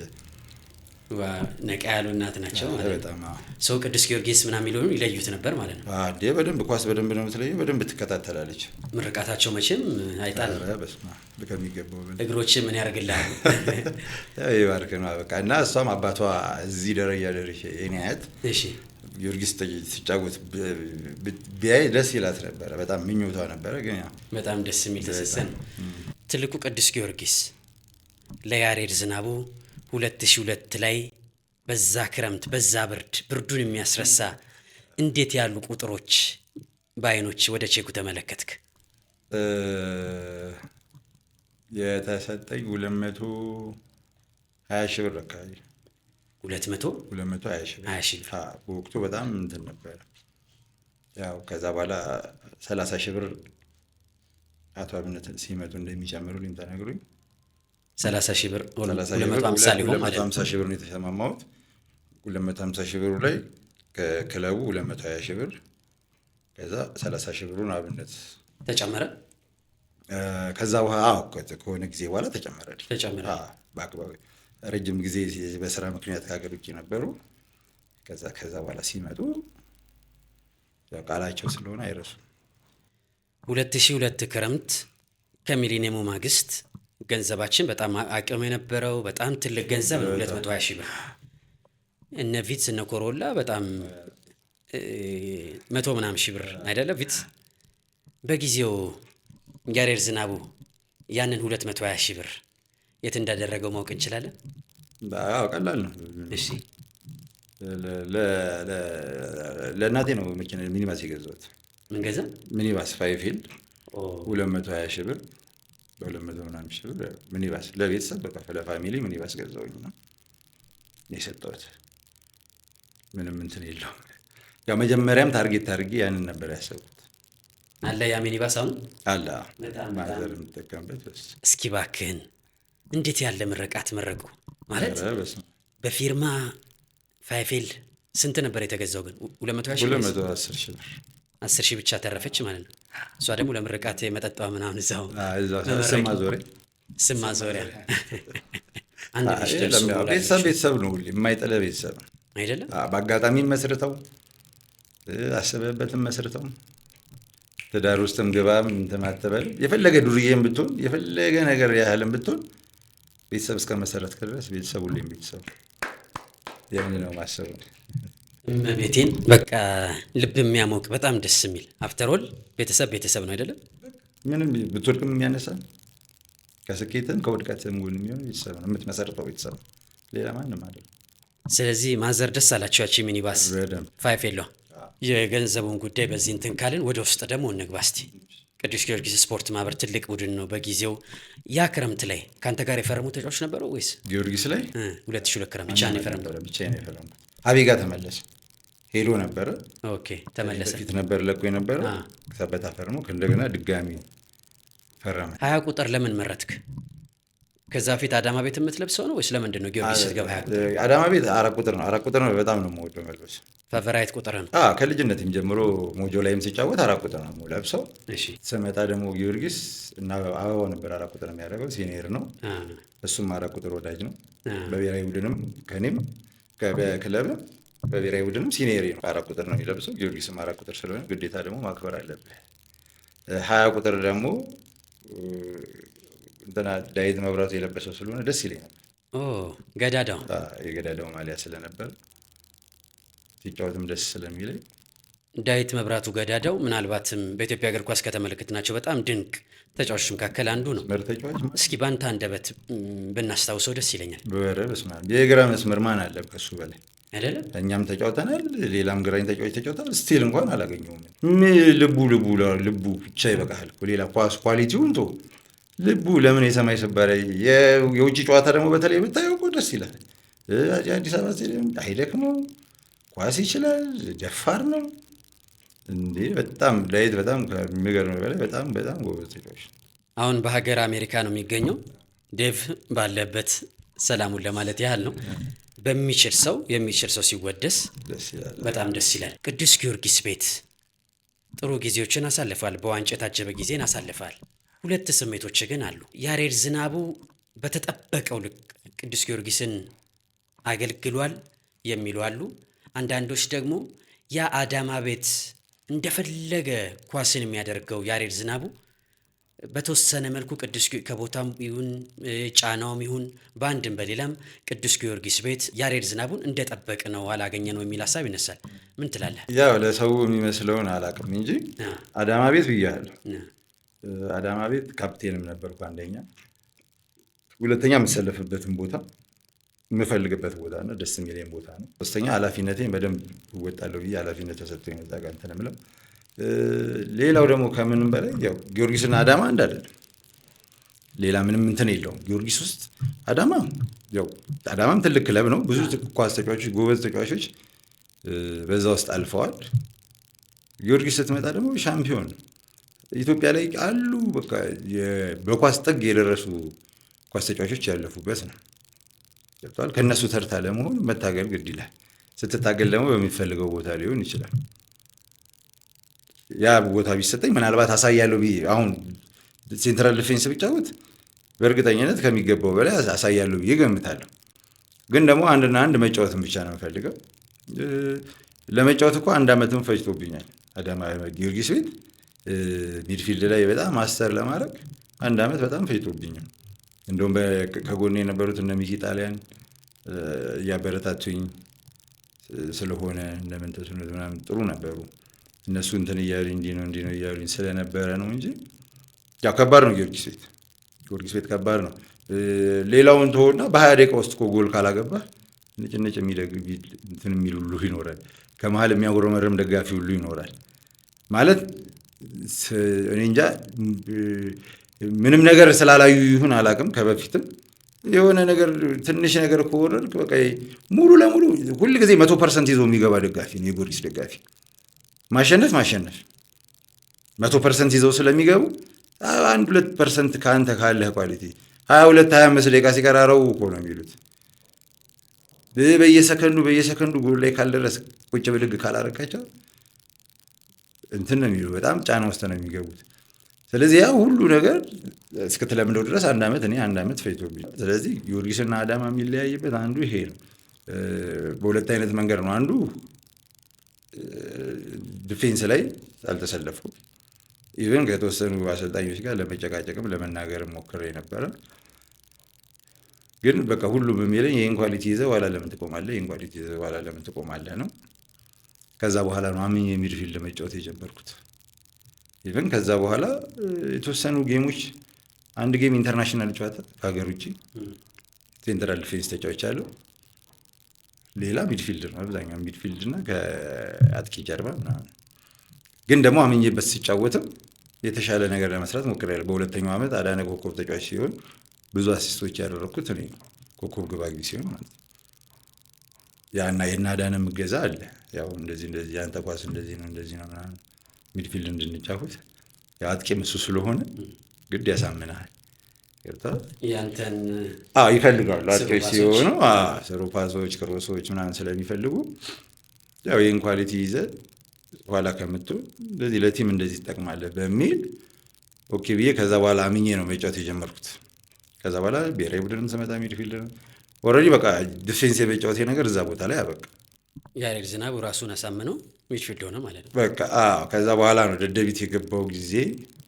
ደደቢት ከገባው በኋላ የተወሰኑ ጌሞች ሴንትራል ዲፌንስ ተጫወኩኝ። ከእንደገና እነሱ ወደ ሚድፊልድ እዛ ደግሞ ጠፋ። ከእንደገና ከዛም ወደ ሚድፊልድ መጣሁኝ። ኦልሬዲ በቃ ስላመንኩት ከዚህ በኋላ ሚድፊልድ ነው። አሁንም የጤና ሲጫወት ሚድፊልድ። በጣም ያስገርማል። ያንተ ሜንታሊቲ ግን ወድጄዋለሁ። ራስን አሳምኖ ሌሎች አይ እዚህ ቦታ ላይ ብትጫወት ይሻላል የሚለውን ተቀብሎ ራስን ለዛ ቦታ እንዲመጥን አድርጎ ማዘጋጀቱ በጣም አሪፍ ነው። ያሬዶ ቆንጆ እድሜ ላይ ነው ቅዱስ ጊዮርጊስን የተቀላቀልከው። አሪፍ እድሜ ላይ ነው እንደ ሚድፊልደርም እንደ ሴንተር ባክም ወጣትነቱ አለ። በቆንጆ እድሜ ቅዱስ ጊዮርጊስን ተቀላቅልሃል። ወደኋላ መለስ ብለህ ስትመለከተው አሁን ላይ የሚገባውን ነገር ከሜዳ ውጭ የሚገባውን ነገር አድርጋል። ለምሳሌ በተለየ መልኩ ራስን ለማሳየት ጂም ሊሆን ይችላል፣ ትሬኒንግ ሴሽን ለተጨማሪ ነገሮችን የመስራት ምናምን፣ አመጋገብ የሆነውን ነገር አሁን ላይ ስትመለከተው ኢንቨስት አድርጌያለሁ ብለህ ታስባለህ ራስህ ላይ? ምን 1%ም አላደረኩም። በቃ ጊዮርጊስ ገባሁኝ። ከዛ ብሔራዊ ቡድን ጊዮርጊስ እንደሚጫወት አምናለሁ። በዛ ነገር ላይ ራሴን አልደገፍኩም። ጂም ምናምን በቃ ራስን ምናምን ብዙም አልነበረ ቢሆን የተሻለ ነበር አይደለም? የነበረ ስም ላይ የነበረ አቅም ላይ የነበረ ስም ላይ የነበረ አቅም ላይ ብዙ ነገር ይደግፍላል። እስቲል አሁን ለተጎዳውበት ነገር መፍትሄ የሚኖረው ነበር ማለት እቋቋመው ነበር ሊሆን ይችላል። ከአዳማ በተለየ ገንዘቡ ጨምሮ መጣ። ቅዱስ ጊዮርጊስ ቤት ዝናው ጨምሮ መጣ። ሌላ ያሬድ ዝናቡ ተወለደ አዲስ አበባ ላይ። አጃቢዎች ብዙ ናቸው ብዬ አስባለሁ። ከካምፕ ስትወጡ ያሬድ እኮ ነው የሚል ነገር ይመጣል። ምክንያቱም ለትልቁ ቅዱስ ጊዮርጊስ ስለምትጫወት። አሁንም የቀደመውን ጥያቄ እዚች ጋር ላመጣው ነው። ይሄኛው ከህይወት የተቀዱ ሀሳብ ለብዙዎች ስለሚጠቅም እንዴት ነበረ ያንን ስሜት ማኔጅ የምታደርግ የነበረው? እንደ ግል በጣም ከባድ ሸክም ይመስለኛል። በዛ እድሜ እንዲያሉ በረከቶች ሲመጡ እንዴት ነበረ ማኔጅ? እባክህን በግልጽ ብናወራው ደስ ይለኛል። በግልጽ ነው የምነግርህ። እኔ ማኔጅ ማድረግ አልቻልኩም። በቃ ምንም ጥርጥር የለውም። ዝናም አለ፣ ገንዘብም ነበረ። ማድረግ የሚገባኝን ነገር አድርጌያለሁ ብዬ ስለ በወቅቱ መወሰናቸው ነገሮች ጥሩ ነበሩ። ከዛ በኋላ ነው ከኳሱ ከወጣው በኋላ የወሰንኳቸው ውሳኔዎች በብስጭትም ብዙ ነገሮች አደረግኩኝ እንጂ ጊዮርጊስ ከገባ በኋላ የተወሰነ ማኔጅ አድርጌያለሁ። እህቴም በጣም ደግፋኛለች፣ ከእናቴም ጋር እንደዚሁ። አንዳንዴ ይከብዳል። በተለይ ጥሩ ጓደኛ ከሌለ፣ ጥሩ መካሪ ከሌለ፣ ስታጠፋ ጥፋት መሆኑን የማይነግርህ ጓደኛ ከሌለ ከባድ፣ አብሮ የሚያጠፋ ሲሆን ከባድ። የማያነቃህ አንተ ስተኛ የማያነቃህ ከሆነ አብሮህ የሚተኛ ከሆነ እሱ ነው ከባዱ። ዝና ካልከው ማናችንም ምን እንጃ ብዙ አሁን ያሉ ተጫዋቾች ከብዙ ልጆች ከብዙዎቻችን የተማሩ ይመስለኛል። መጠንቀቅም ያለባቸው ይሄ ነው። እኔ ለምሳሌ በወቅቱ በግልጽ ብነግርህ አሁን ልጆች አሉ፣ 2 ልጆች። እነኝህን 2 ልጆች የዛን ጊዜ ባፈራ ብዬ የምመኝበት ታይም ቢያንስ የምትኖርለት ነገር ይኖራል። ልጆቼ ብለህ ምናምን ትሄዳለህ። ግን በዛ ሰዓት ላይፍህም ላይ ፋሚሊ ቤተሰብ ስላልመሰረትክ ለምንም ጉዳይ አይኖርህም። ዛሬ ብታጠፋው ነገ አገኘዋለሁ ብለህ ስለምታስብ ነገ ግን እንደማታገኘው ያወቅ ሰዓት ነው የምትደነግጠው፣ የምትነቃው። ሌላ ምንም እንትን የለውም። እና ያው እኔ ብቻ ሳይሆን አብዛኞቻችን እንቋቋመዋለን ብለን እኛ ግን ለምን አንደኛ እንትን አይደለም፣ ፕሮፌሽናልም አይደለንም። እዛው ቁጭ ብለህ ተደራድረህ፣ እዛው ቁጭ ብለህ ገንዘቡን ሰጠው፣ እዛው ቁጭ ብሎ በአንተ አካውንት ገብቶ ቢያንስ ከጎን አማካሪ ማኔጅ የሚያደርግህ ማናጀር እንኳን ቢኖርህ፣ አሁን ለምሳሌ አሁን ደላላ ተብሎ መጣ እንጂ ኢቨን ማኔጅ የሚያደርጉ ሰዎች ቢኖሩ፣ የሚደራደሩልህ ቢኖሩ፣ ከዛ በኋላ ከተደራደሩልህ በኋላ የሚመጣውን ነገር ወደ ተሻለ ነገር ላይ የሚቀይሩ ቢሆን ጥሩ። አብዛኞቻችን እንኳን ስንጫወት ሲያሳልፍን ልጆች ነን ከልጅነታችን እስከ እውቀታችን እና የትምህርት ደረጃችን እንኳን ያን ያህል ይሰቀላል። ትምህርት ከ10ኛ ክፍል ከመጨረስ ውጪ ወይ 12ኛ ክፍል ከመጨረስ ውጪ በትልቅ ደረጃ በትልቅ ሌቭል መማር ሁሉ እንደማይቻል አይምሯችንን አሳምነን እኔ ከተወሰነ ጊዜ ከ2 ከ3 ዓመት በኋላ ነው መማር እንደሚቻል እንትን ብዬ ወደ ትምህርት ቤት የገባሁት ድጋሚ ያቋረጥኩትን ትምህርት ማለት ነው። እሱም አልተሳካልኝም ማለት በቃ ምንድነው በኳሱ ለምን አልገፋም በሚል እስቲል ግን ዛሬ ለምወስደው ኮርስ እስኪ ከብደኝ ድረስ ሆኗል። ከዛ በኋላ ድጋሚ እንዳነብ ድጋሚ እንድለፋ ያደረገኝ እሱ ነው እና ያው አብሮ ያንን ነገር ብናስኬድ መቋቋም እንችላለን ብዬ አስባለሁ። ስለዚህ ብዙ ጊዜ አንቋቋሙም ብዙዎቻችን በተለይ አስተዳደጋችን ምንም ነገር ሳይጎልብን ያደግን ሰዎች ስንሆን በቃ ብናጠፋውም ነገ እናገኘዋለን ብለን ነው እናስብ የሚመስለንና ያ ስለሆነ አሁን ያሉት ልጆች በፊት ቢኖሩ ኖሮ አትሊስት በእነሱ ትማር ነበር። ታውቃለህ አሁን ግን እግዚአብሔር ይመስገን አሁንም ጤነኛ ልጆች ሰጥተውኛል። አሁንም በእነሱ ደስተኛ ነኝ። ከረፈደም ቢሆን ግን ያው ቤተሰብ ፋሚሊ የሚለው ነገር ይገባሃል ታውቃለህ። ስለዚህ አትሊስት በእኔ ያጣሁትን ነገር በልጆቼ ማግኘት ፈልጋለሁ ብዬ ነው የማስበው። በጣም ጥልቅ የሆነ ሀሳብ ነው ያነሳ ነው። የእውነት ለመናገር እስካሁን ካነሳናቸው ሀሳቦች ሁሉ ስለ ወላጅ እናት ያነሳ ነውና ይህ ሀሳብ ይገዝፋል ብዬ አስባለሁ። እኔ እግር ኳስ ወደ ጎን ከሚሉት ነኝ። እንዲህ ያሉ ሀሳቦችን ስለምፈልግ ነው እንዳንተ አይነት ኮከቦችን እዚህ 7ኛ ፖድካስት ስቱዲዮ የምንጋብዘው። ይህንን ፖድካስት የሚከታተሉ ታዳጊዎች፣ ወጣቶች በገንዘብ የማይመነዘረውን ይህንን መልእክት ይወስዳሉ ብዬ አስባለሁ። ያሬዶ እባክህን አሁንም በግልጽ እንድናነሳው ፈልጋለሁ። ስለ ጓደኝነት አንስተሃል። በጊዜው ያገኘውን ገንዘብ ሴቭ ያላደረክበት ምክንያት የህይወት ልምምዶች ነበሩ። ገንዘቡን ያልያዝክበት ምክንያት ብዙ ገንዘቦች እንዳገኘ አውቃለሁ። ትልቅ ተጫዋች፣ ኮከብ ተጫዋች ስለሆንክ እስኪ እባክህን እንዲህ ብለህ ብታስረዳኝ ደስ ይለኛል። ያው በግልጽ ነው ማለት ምንም አንድና አንድ ዛሬ ያገኘሁትን ነገር ቢጠፋም ነገ አገኛለሁ ብዬ አስብ ነበር ኳስ እስከማቆም ድረስ ማለት ነው። ኳስ ካቆምኩኝ በኋላም ኳስ እንደማልጫወት ከተነገረኝ በኋላ ብዙ ደስተኛ ነበር። አንድ ደግሞ በጣም የምነግርህ ነገር ኬርለስ ነው የሚባለው ነገር በጣም ጎድቶኛል። እኔ ያሬድ ኬርለስ ነው፣ ሰነፍ ነው ብዙ ይላል። ግን ባጫወት ነው ብዬ ስል ለምሳሌ ኬርለስ ነው የሚሉት አጫወቴን አይተው ነው። እኔ ግን ሽንፈት አልወድም ብያለሁ። ሰነፍ ነው የሚሉ ኤክስትራ ስላልሰራው እንጂ በየክለቡ የሚሰጠውን የትኛውም ትሬኒንግ ፊት አድርጌ እሰራለሁ። ከዛ ውጭ ኤክስትራ ትሬኒንግ ግን ሰርቼ አላውቅም። እሱ ነገር ከጓደኛህም ሲመጣ አብሮም ከአንተ ጋር አብሮም እየዋለ አብሮም እየበላ እየጠጣ ያለኸውም ሰው ያንን ነገር የተጎዳህበትን ነገር ሳያውቅ ስንፍና ነው ብሎ ሲያወራብህ ከባድ ነው፣ ይሰብራል። በዛ ምክንያት ትበሳጫለህ። ሰው ነህ፣ ከጎንህ ጋር የለ። እንዳልኩም ጭንቀት አልፈልግም። ራሴን ከድብርት ለማውጣት ሞክራለሁ። ያ ስለሆነ ያው ታልፏል። ብዙ ጊዜ ጭንቀት ስለማትወድ ብርጭቆ ውስጥ የመደበቅ ነገር ምናምን ነበረ። ያን ያህል በሱ የምደበቅ ሰው አይደለሁም። መዝናናት ግን እወዳለሁ። መዝናናት እወዳለሁ። በቃ እወጣለሁ። በቃ ከጓደኞቼ ጋር እንደሱ ምናምን ወጥቼ እዝናናለሁ ምናምን። ግን ያ ነገር ቀን በቀን ሆነ እንጂ ያን ያህል እንትን በቃ በዛ ጓደኞች አፈር ወደዛ ምናምን እንትን እላለሁ። ገንዘብም ለራሴ አስቤ አላውቅም። አካሌ ቢመጣ በገንዘብ ጉዳይ ችግር የለብኝም። በይበልጥ ራሴ ካጠፋቸው የበለጠ ለሰው ያደረኩት ይበልጣል። እንደዚህ ብሎ አይወራም። ማዘሬም እስከ መቼ ነው ለሰው የምትለኝ ነገር ያ ነው። ይሄ ደግሞ ያደግኩበት ነገር ነው። ለሰዎች ማበደር ወይስ ደግሞ ቸገረን ሲሉ አንስቶ መስጠት ነው። በቃ አበድረኝም ከሆነ እኔ ብድር አበድሬም ጠይቄም አላውቅም። አከሌ እንደዚህ ሆንኩ ካለ እንደዚህ ነው አውጥተህ መስጠት። ምንም እንትን የለም። ያገኘሁትንም ተካፍቶ እኔ የእናቴ ቤት ተዘግቶ አያውቅም። ማንም መንገደኛ የአያቴ ቤትም ተዘግቶ አያውቅም። ማንም መንገደኛ ገብቶ በልቶ ጠጥቶ ነው የሚወጣው እና የማሳልፈው በዛ መንገድ ነው። አጠገብ ላሉ ሰዎች ታደርግ ምንም በቃ አሁን አጠገብ ያለው ሰው ከተጨናነቀ በቃ ካለኝ ላይ ምንም እንትን የለኝም። ለነገ ምለው ለራሴም የለኝም። በብልጣ ብልጥነት ከአንተ የወሰዱ ሰዎች አሉ? ያሬድ ገንዘብ አለው ብሎ ተጠግተው እሰጣለሁ እንጂ እኔ ያን ያህል ተከታትያቸው አላውቅም። እንዲሁ ግን ዝም ብለህ ስታስብ ለምሳሌ እነዚህን ገንዘቦች ባላጠፋው የምትለው ብዙ አሉ። ባላጠፋው ብቻ ሳይሆን አማክሬ የወሰንኩበት ነገር ለምሳሌ መኪና ስገዛ መኪና ባልገዛው ብዬ የማስብበት ታይም ነበር። ለምን? ከመኪና የተሻለ ነገር ማድረግ ይችል ነበር። የት ቤት እያለ ነበር የገዛው መኪና? ጊዮርጊስ ምን አይነት ከሚመስለው ቪትሶች ገዝቼ ነበረ። አንድ ብቻ አይደለም 3 ቪትስ እንዲከራዩ ምናምን። እሺ። ከዛ በሆኑ አጋጣሚዎች መሸጥ ጀመርኩ። አትሊስት ከዛ በኋላ ቤት ገዝቼ ነበረ ኮንዶሚኒየም። አሁን የምኖርበት እዛ ውስጥ ነው የገዛው ቤት።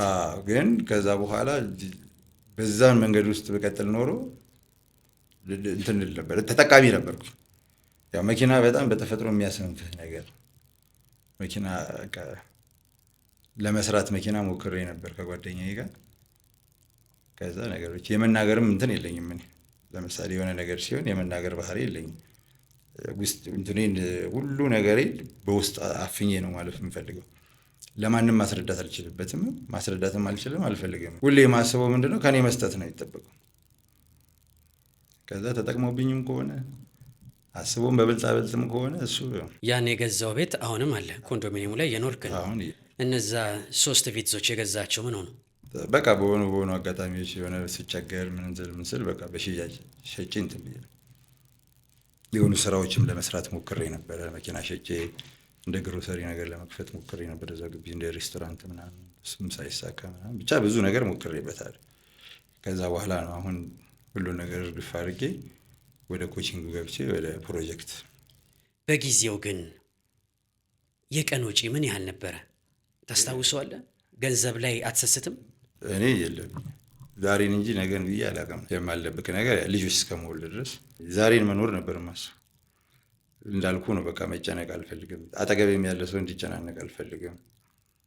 በሆነ አጋጣሚ ተቸገርኩ ካለኝ ምንም እንትን የለብኝም እና ብዙ ነገር አለ።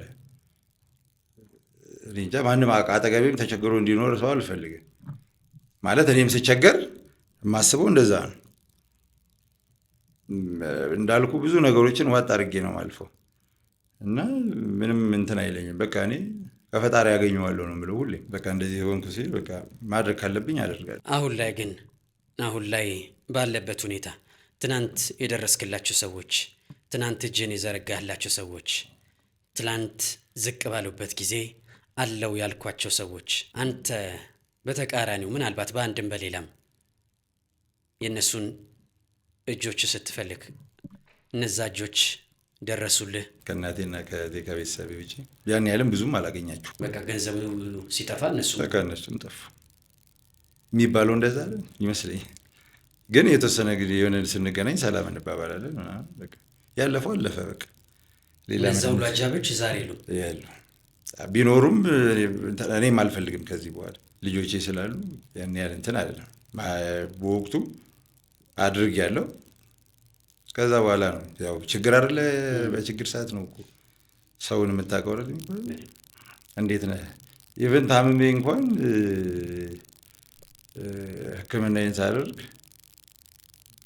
አብሮኝ የሚኖር ሰው እንኳን ታሟል ብሎ ሳይሆን ዘንፏል ብሎ ነበር። ታመህ እንኳን ህመምህን አልተረዳም። በቃ እንደዚህ ማለፍ ባህሪ እንደዛ ነው። ከሆነ ጊዜ በኋላ ነው በጣም ነገሮች ሲሰፉ ምን ሲሉ። አሉላ በጣም ቤስት ጓደኛዬ ነው፣ አሉላ ግርማ። ከዛ ነገር ሲበዛ መጣና ቤት ለብቻችን ሆነ ማናገር ፈልጋለሁ አለኝ እና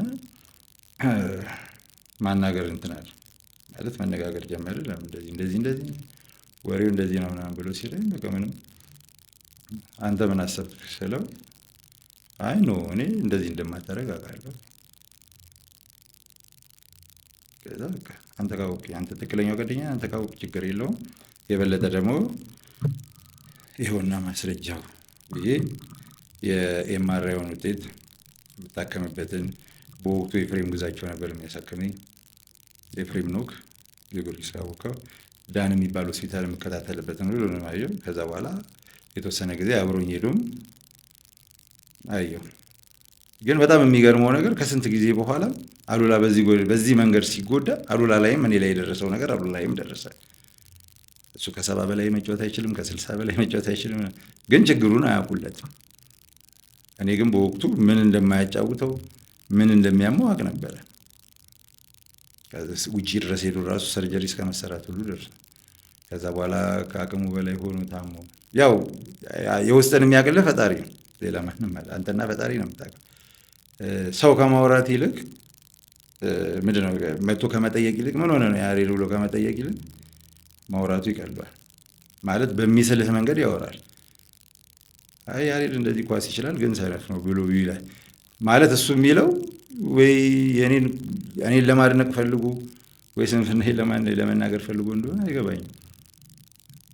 ማድነቁ ችግር የለውም ግን ሰነፍ ነው ስትል ለምን መተህ ሰነፍን አትለኝ? ብዙ ጊዜ እኛ ሀገር አንዳንዴ በተለይ አሁን እንደኔ አይነት ሰዎች ነገሮችን በውስጡ የሚያልፍ ሰው መናገር የማይችል ሰው ሲሆን ትጎዳለህ። ውስጥህን በጣም ከዛ በኋላ ነው ሳታስበው የምታደርገውን ነገር ራሱ የማታውቅበት ላይ ትሄዳለህ። ስለዚህ በዚህ ጉዳይ ላይ ታልፋለህ። ግን ያው ዛሬ አልፎ እንግዲህ በጣም ከባድ ነው። እንደ ወንድ ልጅ ስሜቱን እረዳዋለሁ። እያለፍንበት ያለው ነገር ስለሆነ በተዘጋና በተዘነጋ ሁኔታ ውስጥ ስንሆን ከሚደርሱልን እጆች የበለጠ አማናዊ ወዳጅ የለም ብዬ አስባለሁ። የዚህን ዓለም መልክ የዚህን ዓለም ቀለም ነው በአንተ ንግግር ውስጥ የሰማሁት። እንጋራዋለን ብዬ አስባለሁ። ወደ ሌላ ጉዳይ ልሄድ ነበር ግን የጉዳቱን በኋላ ላይ ያዘጋጀሁትን የጉዳቱን ጉዳይ አሁን ላይ እናንሳው እስኪ። ያሬድ ዝናቡ ሁለት አይነት የእግር ኳስ ህይወትን ያለው ከቅዱስ ጊዮርጊስ በፊትና ከቅዱስ ጊዮርጊስ በኋላ ብለው ያነሳሉ። በአንድም በሌላም ታፔል ላይ የተለጠፈልህ ይመስለኛል። ሰዎች ህመምን የተረዱት አይመስለኝም። በቃ ለእኔም እንደ ባለሙያ የምሰማው ነው። ሰነፍ ስለሆነ ነው፣ ራሱን ስለማይጠብቅ ነው፣ ሌላ የህይወት ልምምዶች ስላሉበት ነው ምናምን ብሎ ብዙ ታፔላዎች ስለ አንተ ሲለጠፉ እሰማለሁ። እስኪ ዛሬ 7ኛ ፖድካስት ላይ በግልጽ እናንሳው። ምንድን ነው የሆነው? ለምን ከኳስ በጊዜ ወጣ? ምንድን ነው የተፈጠረው? ጉዳት ያን ያህል ነው ወይ? ለምንድን ነው በዚህ ልክ ባልዋልኩበት እንድትውል የተደረገው? ምን መሰለህ እንትን ነው ያው ማለት በወቅቱ ሕክምናውን ባረኩ ሰዓት ውጪ ሄጄ መታከም እንዳለብኝ ነገረኝ ዳንኤል። እሺ ምን ነበረ ጉዳቱ? ጉዳቱ ምን መሰለህ ተረከዜ ላይ አጥንት ነው የበቀለው። አጥንት በቀለና ወደ ላይ ወጥቶ ቋንጃይን ይነካል። ጡት ያለው ጫማ ተረከዜ ላይ ጡት ያለው ጫማ ሳረግ ረጅም ሰዓት ድካም ሲሰማኝ አጥንቴ ትወጣና ቋንጃይን ትነካና ልክ ቋንጃይ ጋር ስትቀረቀር መሮጥ ያቅተኛል። መቼ ጀመረ ነው ይሄ? ምን መሰለህ ጊዮርጊስ ቤት እያለሁ ስሜቱ ነበረ። እሺ ስሜቱ ነበረ ስለ ልክ ሲጫወት ሰውነቴ ሲሞቅ ይበተናል። ያ ደም ነገር ነው። ሰውነቴ ሲሞቅ ይበተናል። ልክ ሲቀዘቅዝ ሰውነቴ እንትን ይላልና ዶክተሩ እንዳለኝ ልክ ዋናው አጥንቴ ማደግ ባቆመበት ሰዓት ይሄ ደም የረጋው ደም ሄዶ አጥንት ላይ ተለጠፈና ሌላ ትርፍ አጥንት ሆኖ አደገ። ከዛ ያደገው ወደ ላይ ስለሆነ ሲፋተክ በሁለቱ አጥንት ማለት ወደ ላይ ትወጣለች። ከዛ ሰርጀሪ ለመሞከርም ሞክሮ ነበር እሱ። ግን እንትን አለ፣ ሪስኩን ፈራ። ሪስኩን መውሰድ አልፈለገም።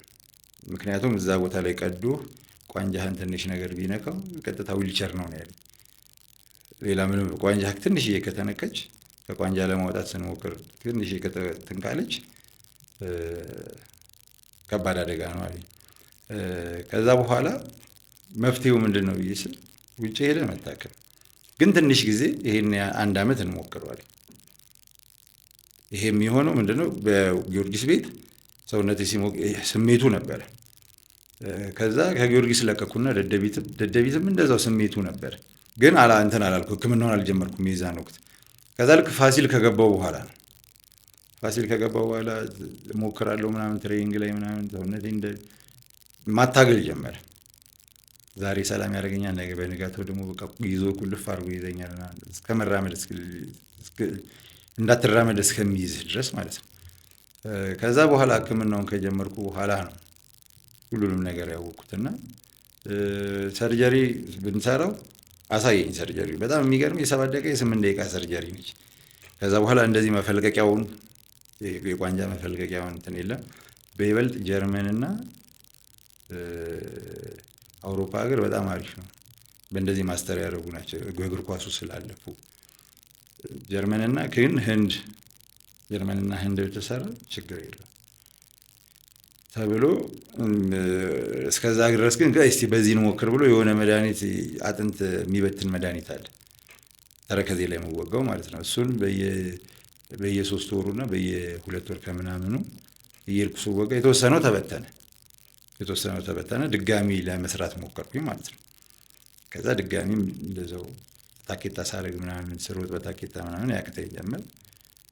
ከዛ በቃ ውጭ መታከም አለበት ተብዬ በቃ ተወሰነ። ከዛ ውጭ ለመታከም እንትን ባልኩ ሰዓት ዳር ባልኩ ሰዓት ኮሮና ገባ።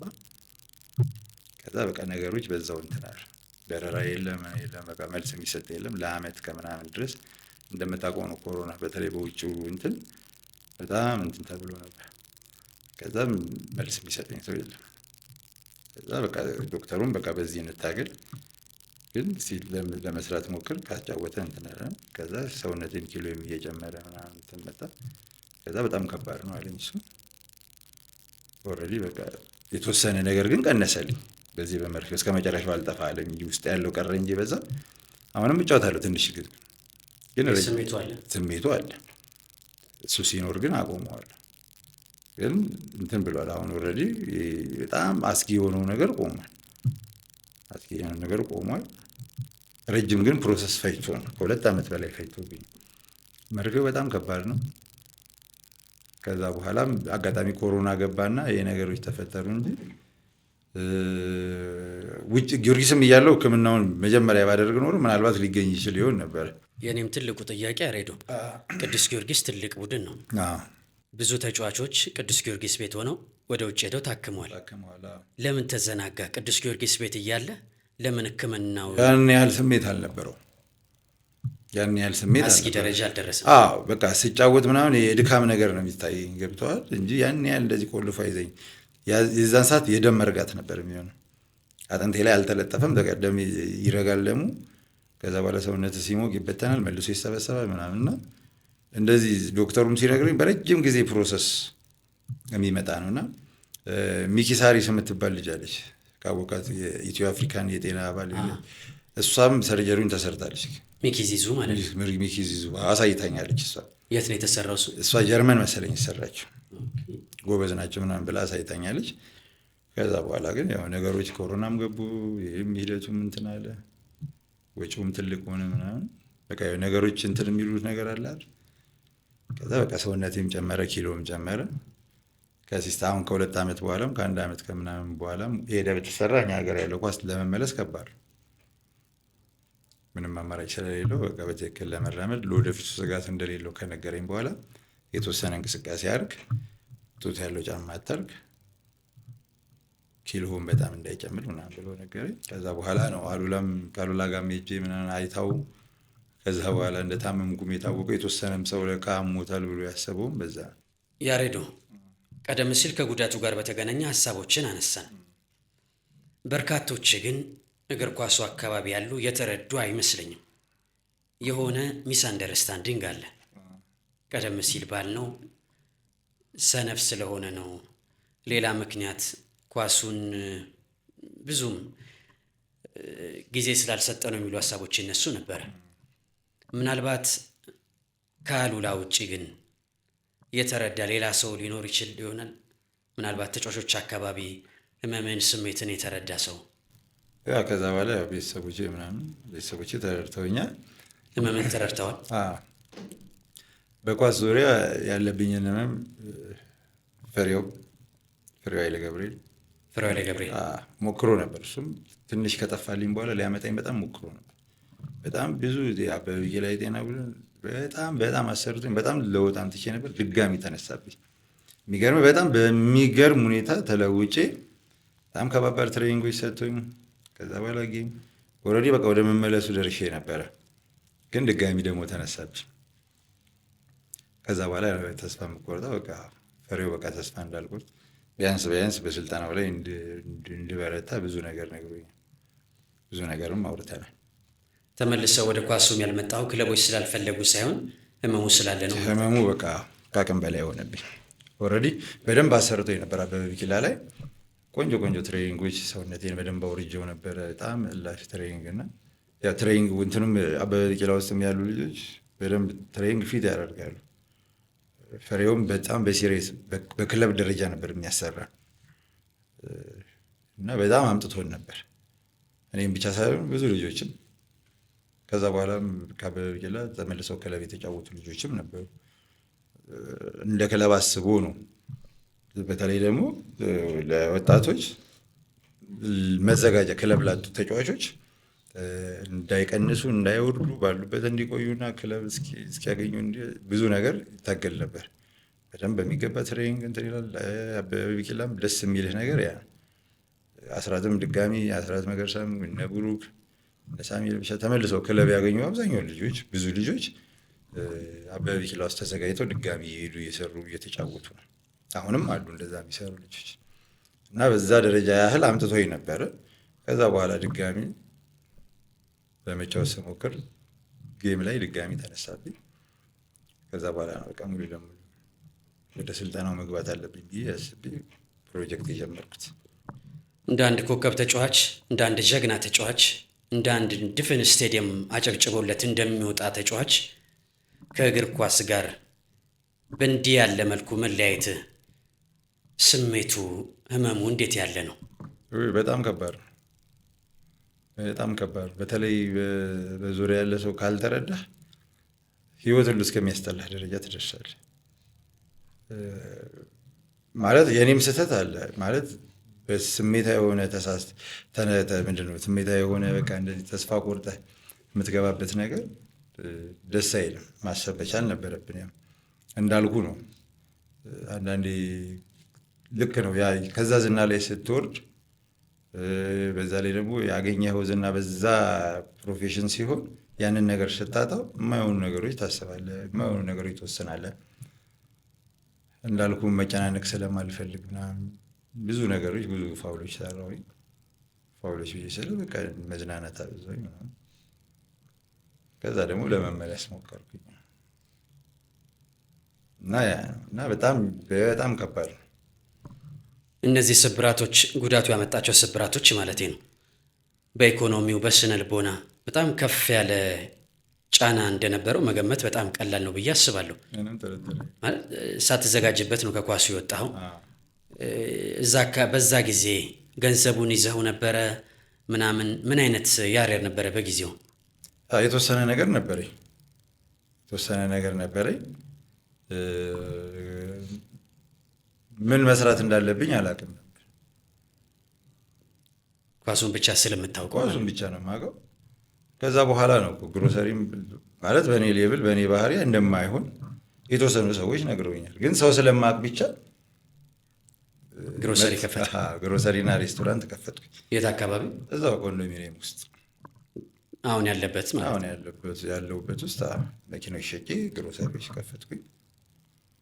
ባለኝ ባህሪ ብዙ ሰው አውቃለሁ ብዬ ነበር የማስበው። ያው ግን ልምዱም የለኝም። ሳላማክር ሳላስብበት ሳላጠና ነው የገባሁት። እንዳልኩ የተወሰነ ታገልኩኝ፣ አልሆነም። ኪሳራ መጣ ማለት ነው። አዎ በጣም ብዙ ኪሳራ። ከኔ ባህሪ ስትል ያንን ሬስቶራንት ያንን ግሮሰሪ ያንተ ባህሪ ምንድን ነው? ስራው የሚፈልገው ባህሪ ምንድን ነው? ያው ስራው አንደኛ ቲፎዞ ይፈልጋል አልኩ። ከሰው ጋር ኮሚኒኬሽን እኔ በጣም ትልቁ ችግር ከሰው ጋር አግባባለሁ፣ ለመግባባት ግን ጊዜ ይፈጃለሁ። በጣም ትልቁ ችግር ያ ነገሮችንም በውስጤ ነው የሚይዘው ማለት ነው።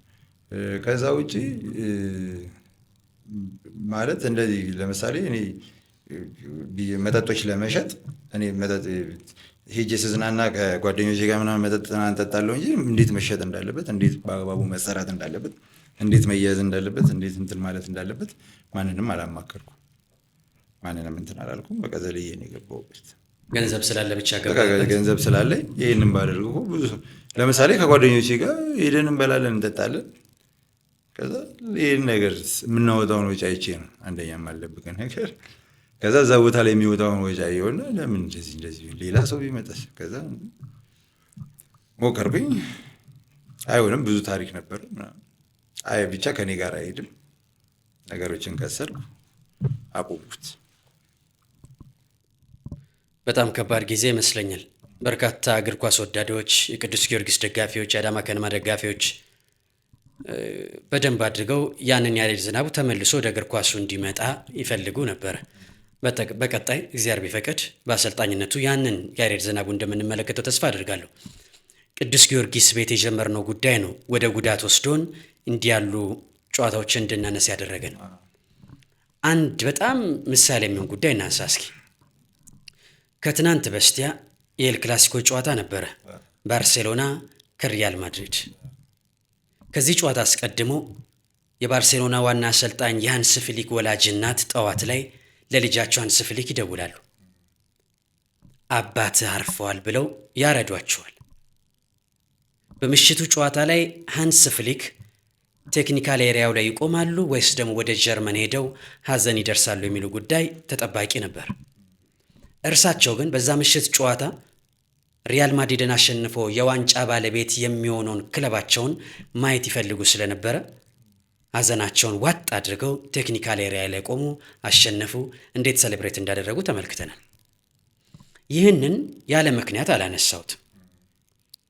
ያሬድ ዝናቡ ቅዱስ ጊዮርጊስ ቤት እያለ ነፍሱን ይማረውና ወንድሙን ቀብሮ ጠዋት ላይ ወንድሙን ቀብረ ከሰዓት ስቴዲየም ገብቶ የተጫወተ ጀግና፣ ሙያውን በዚህ ልክ የሚያከብር ልባም ነው። እስኪ ወደ ኋላ ውሰደን። ይህንን ታሪክ ለማያውቁት የሰባተኛ ፖድካስት ቤተሰቦች ወደ ኋላ መለስ ብል። በጣም ሳሳባው ራሱ ማለት ሁሌም በህይወቴ አንዱ ከማረሳቸው ትልቁ ደስታዎቼ አንዱ እሱ ያው ደስታዎቼ ብዬ ስለ ወንድሜ ታላቅ ወንድሜ በመሞቱ ያሳደገኝም ነው። ወንድሜም ብዬ ልጥራው አጎቴም ነው፣ ወንድሜም ነው።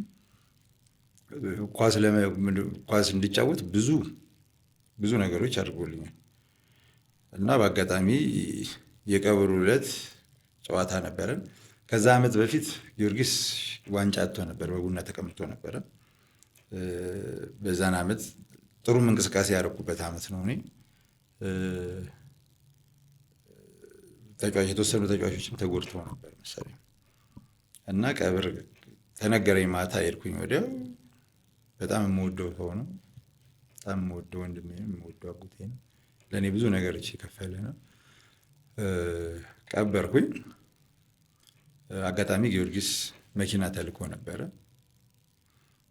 ኤፍሬም ደወለልኝ ከቀብሩ በኋላ እንደዚህ ነው ክለቡ አምና ዋንጫ አጥቷል፣ ዘንድሮ አንድ ነጥብም መጣልም አንችልም፣ አንፈልግም። አሰልጣኝ ዳንኤሎ የሚባል አሰልጣኝ ነው። ዳንኤሎ በቃ እንደምንም ብሎ መጥቶ ተጫውቶ ይሄድልኝ። ጥሩ ፐርፎርም እያደረገ ያለ ልጅ ነው። ከዛ አምንበታለሁ ያሬድን ምናምን ብሏልና እንዴት ነው ምናምን ሲለኝ ኦኬ እናንተ ካላችሁ ችግር የለውም ቀብሬ እመለሳለሁ። ምንድነው ቀብሬ ተጫዋቼ እመለሳለሁ አልኩት። ከዛ ለማዘር ነገር ሲል ተጫውታለች፣ ችግር የለውም ምንም ችግር የለውም ተመለስ፣ ዛሬውኑ ተመለስ፣ እንግዳ ስለሚመጣ ዛሬውኑ ተመለስ አለችኝ። ኦኬ እሺ ብዬ መጣሁኝ። የእግዚአብሔር ነገር ተጫወትኩኝ። ጎልም አገባው። የዛን ጊዜ አሲስትም ማድረግ ጎልም አገባው። በቃ በህይወቴ በጣም ትልቅ ደስታ፣ መቼም የማረሰው። ሁሌም ይሄን ነገር ሳስታውስ እሱን አስታውሰዋለሁ። ይሄ ነገር በተነሳ ቁጥር እሱን አስታውሳለሁ። አንድ ለእኔ የተሰጠኝ ከእሱ ይሄ ማስታወሻ ነው ብዬ ነው የማስበው እና እሱም ሁሌ በልቤ ስለሚኖር ሁሌም ስለማስታውሰው ከዚህ ጋር ሲገናኝ በጣም የሚገርም ሳወራው ራሱ በጣም ነው የምደሰተው። ሌላው ፕሮፌሽን ነው። ፕሮፌሽን ነው። እዚህ ጋርም ሀዘን አለ። ከጎንህ ነው ክለቡ፣ ከጎኔ ነበር ጊዮርጊስ የዛን ጊዜ ሀዘን ነው። ከጎኔም ስለነበረ ማድረግ የሚገባኝን ነገር እዚህ ጋር አድርጌያለሁ እና ሁሌም ሳነሳው በጣም ደስ ይለኛል። ሁሌም እና በቀደም በጣም ገርሞኝ ነው የባርሴሎና ጨዋታ እያየው ስሰማ የሃንስ ፍሊክን ጉዳይ ስትመለከት የራስንም ነገር አስታውስ ማለት በዛም ደረጃ አንዳንድ ሰው እኮ ለጉራ ነው የሚልህ ይችላል። እዛ ግን ፕሮፌሽን፣ በእርግጠኝነት ፕሮፌሽን ስለሆነም ነው። እኔ ለጉራም ብቻ ሳይሆን ማለት በጣም ስለምወደው ምናልባት ይሄን ጎል አግብተህ ማስታወሻ ይሁን የሚል የፈጣሪ የልቤን ስለሚያውቅ ማለት ነው። ፈጣሪ ያንን ስላመቻቸ ይመስለኛል። ለቤተሰባችን ብዙ ነገር የሆነ ሰው ነው። ለሱ ማስታወሻ ይመስለኛል ይሄን ነገር ያደረኩት ከልቤም ስለሆነ በፍላጎትም አምኜበትም ስለመጣው መሰለኝ ይሄ ነገር የተሳካውና ሁሌም ሳስታውሰው ደስ ይለኛል። በጣም ትልቅ ጀብዱ ነው። ለወትሮ ቲያትረኞችን ነበረ ስንሰማ የነበረው አይደለም። ቲያትር መድረክ ላይ የሚተካ ሰው ስለማይኖር ሀዘናቸውን ዋጥ አድርገው እዛ መድረክ ላይ ቆመው ተጫውተው በኋላ ላይ ወደ ሀዘናችሁ የሚመለሱት። ያሬድ ዝናቡ ግን በቃ ከዚህ በላይ መጽሐፍ የለም፣ ከዚህ በላይ ማስተማሪያ የለም ብዬ አስባለሁ። ለታዳጊዎች፣ ለወጣቶች ሀዘንን ዋጥ አድርገህ እንደ ወንድም ያው ብዙዎች ወንድምህ ነው የምትለው አይደል? አጎት የሚለውን አሁን የገለጽከው ነው ይመስለኝ። ግን ብዙዎች የሚያውቁት ወንድምህ እንደሆነ ነው። አንዳንዴ አብሮ ሲያድግ ሰው አጎት የምትለዋ ነገር ቅንፍ ውስጥ ይገባና በጣም ደስ ጎሉ መታሰቢያነቱ ለሱ ነው አይደለም? እሺ ምንም ጥርጥር የለውም። ለማን ነበር አሲስት ያደረግከው ታስታውሳለህ? ላዳነ ነው። ላዳነ ግርማ 2 አግብቶ ነበር። 5-0 ነው እንደውም ያሸነፍነው ጨዋታው ራሱ። አንድ አሲስት 1 ጎል። ያሬዶ ጉዞ ወደ ዋሊያዎቹ በብሔራዊ ቡድን ደረጃ ያሳለፍካቸውን 2 ሞመንቶች እናንሳ እስኪ። የመጀመሪያው በአሰልጣኝ አብርሃም ተክለ ሃይማኖት ጊዜ ይመስለኛል ለብሔራዊ ቡድን ጥሪ ተደረገልህ። በዛ ጨዋታ ላይ ካልተሳሳትኩኝ በ14ኛው ደቂቃ ይመስለኛል ቋሚ ውስጥ ገባ። 14 24 14 ከሁለት አንዱ የኔ ከረፍት በፊት እንበለው አንተ 24 ይመስላል፣ እኔ ወደ 14 ይመስለኛል። ያው ትክክለኛው ያው ሊሆን የሚችል ያን ያህል ብዙ ደቂቃ አልተጫወኩም። ብዙ ደቂቃ አልተጫወትኩም። ከዛ በኋላ ተቀይሮ ወጣ ባልተለመደ ሁኔታ። ምክንያቱ ምንድን ነው የሚለው መስማት ፈልጋለሁ። ገና በጠዋት ገና በጊዜ አሰልጣኙ የቀየረ ምክንያት ምን መሰለህ? 98 ነው 98 እሺ። ከሩዋንዳ ጋር ነው እዚህ ጨዋታው አዲስ አበባ ላይ ነው። ከሩዋንዳ ጋር ነው 98 ማለት እኔ 97 አዳማ ገብቼ የ16 ዓመት ልጅ ሆኜ ማለት ነው። በስመ አብ። ከዛ በኋላ 97 ታዳጊ ብሔራዊ ቡድን መጥቼ ከታዳጊ ብሔራዊ ቡድን በዛኑ እንትን መደዳውን የሄድኩት ወደ ክለቤም አልተመለስኩም። ታዳጊ ጨረስኩኝ። ከጋና ጋር እንደጨረስን ኦሎምፒክ ቲም ነበረ። ለምን ወጣት ቲም ነበረ። ወጣት ቲሙን እንትን አልኩኝ። ወዲያው ኦሎምፒክ ቲም ነበረ። ኦሎምፒክ ቲም ወዲያው ወደ ዋናው ቲም ሄድኩኝ። 98 መጀመሪያ የሚገርምህ ብሔራዊ ቡድን እኔ ታዳጊ ብሔራዊ ቡድን ሆኜ ብሔራዊ ቡድኑ እዚህ ሴካፋ ሲጫወት አይቻለሁ። ያሉትን ተጫዋቾች ከምነግርህ በላይ በጣም ትልልቅ ተጫዋቾች በጣም ማለት እኔ እኮ ታዳጊ ተመርጬ እኮ አልኩ ታዳጊ አብሬያቸው ፕሪሚየር ሊግ እየተጫወቱ ኢቭን በዛ እንኳንም አልጠገባቸውና ጨዋታ ናሽናል ቲም ሲኖር ከፍዬ እንደውም ተጫዋች ነኝ ብዬ ሳይሆን ከፍዬ ሁሉ ገብቼ ነው ማያቸውና ተጠራሁኝ። አብርሃም ተክለ ሃይማኖት ነው እንትን አልኩኝ። እኔ ሴንትራል ዲፌንስ ነው ወቅቱ የተጫወቅኩት። ስለሌላ ጨዋታ ስለሌላ ቦታ አልማቆም ነገር የለም። በቃ ሴንትራል ዲፌንስ መከላከል መጫወት ነው በዛ በወቅቱ ማለት ነው። ተመርጬ የመስመር ተጫዋች አደረገኝ። የመስመር አጥቂ። ኧረ እባክህ እውነት? እሺ። በግራ ተመላላሽ አደረገኝ። እየገባው ሚድፊልድ እንዲጫወት። በጣም የሚገርምህ ደግሞ ስትገባ አንዳንዴ ትደነግጣለህ። ማለት እኔ በእነሱ ሌቭል አይደለሁም። ለምሳሌ ሚድፊልድ የተቀመጠው አንዱ ባይሉ ደመቀ ነው። ባይሉ ደመቀ የሚገርም ኳስ ተጫዋች እሱ። አንዱ ሚድፊልድ እሱ ነው። ሶስተኛ ሚድፊልድ እሱ ነበረ። ባይሉ ደመቀን አስቀምጦ ነው እኔን ያስገባኝ። ሁለተኛ ስትጠራ ያው ልምድ ታገኛለህ ብለህ ነው የምታስበው። ቤስት 11 ውስጥ ስገባ ደነገጥኩ። ኤርሚያስ የሚባል ጋዜጠኛ ካስታውስ፣ ኤርሚያስ አማረ የመጀመሪያ እንደሆነ ያውቃል። ማለት እዚህ ሲጫወት አይቶኛል እና ያለኝን ኳሊቲ ያውቃልና በጣም ልጅ እንደሆንኩ ያውቃል። አናግሮኝ ነበር ከዛ በፊት ብሔራዊ ቡድን ማለት ነው። እሺ ጠርቶ ምናምን በርታ እንደዚህ ምናምን ብሎ ኤርሚያስ ነው የሚልህ። እሺ ከዛ ቤስት እንደምገባ ተነገረኝ። ማለት ጠዋት ነው ፕሪማች ያደርግ ነው። ገነት ሆቴል ነበርን ሜክሲኮ። ከዛ 3 ሰዓት ነው 4 ሰዓት ላይ አስተላለፍ ተነገረ። ከምሳ በኋላ 10 ሰዓት ነው ጌሙ። ከምሳ በኋላ እንሄዳለን ተብሎ ምሳ ከበላን በኋላ ዝም ዛፍ ስር ቁጭ ብያለሁ። ኤርሚያስ መጥቶ አናገረኝ።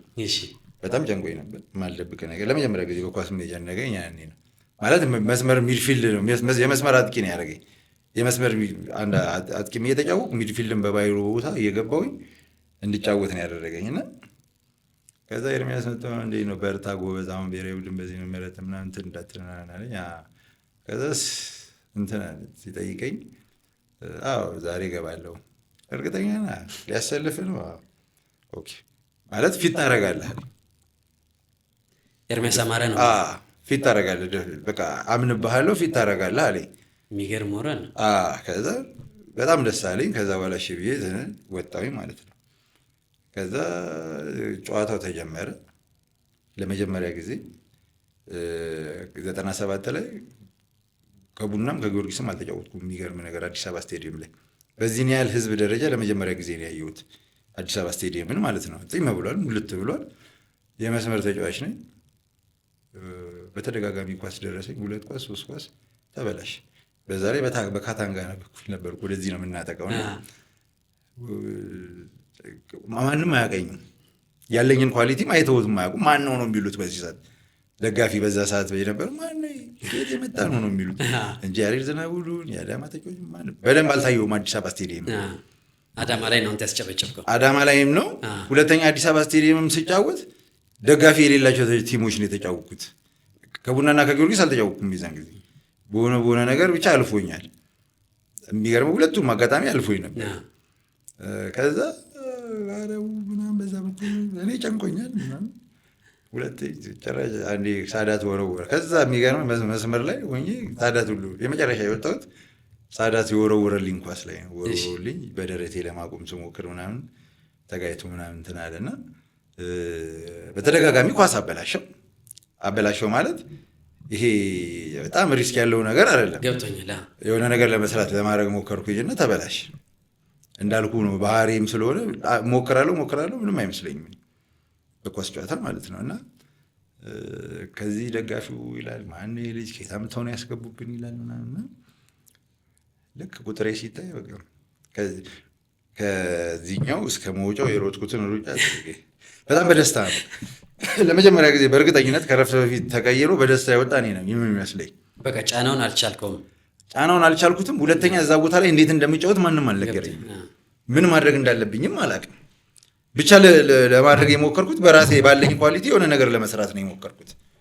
ያን ነገር ለማድረግ ሞከርኩ።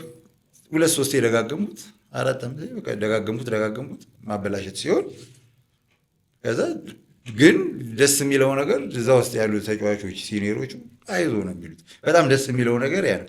ምክንያቱም ይረዱ ነበረ የሆነ ነገር ለመስራት። ምክንያቱም ትሬኒንግ ላይ ሲያዩኝ ምናምን በቃ የሆነ ነገር ለማድረግ ስሞክር ይረዱ ነበረ።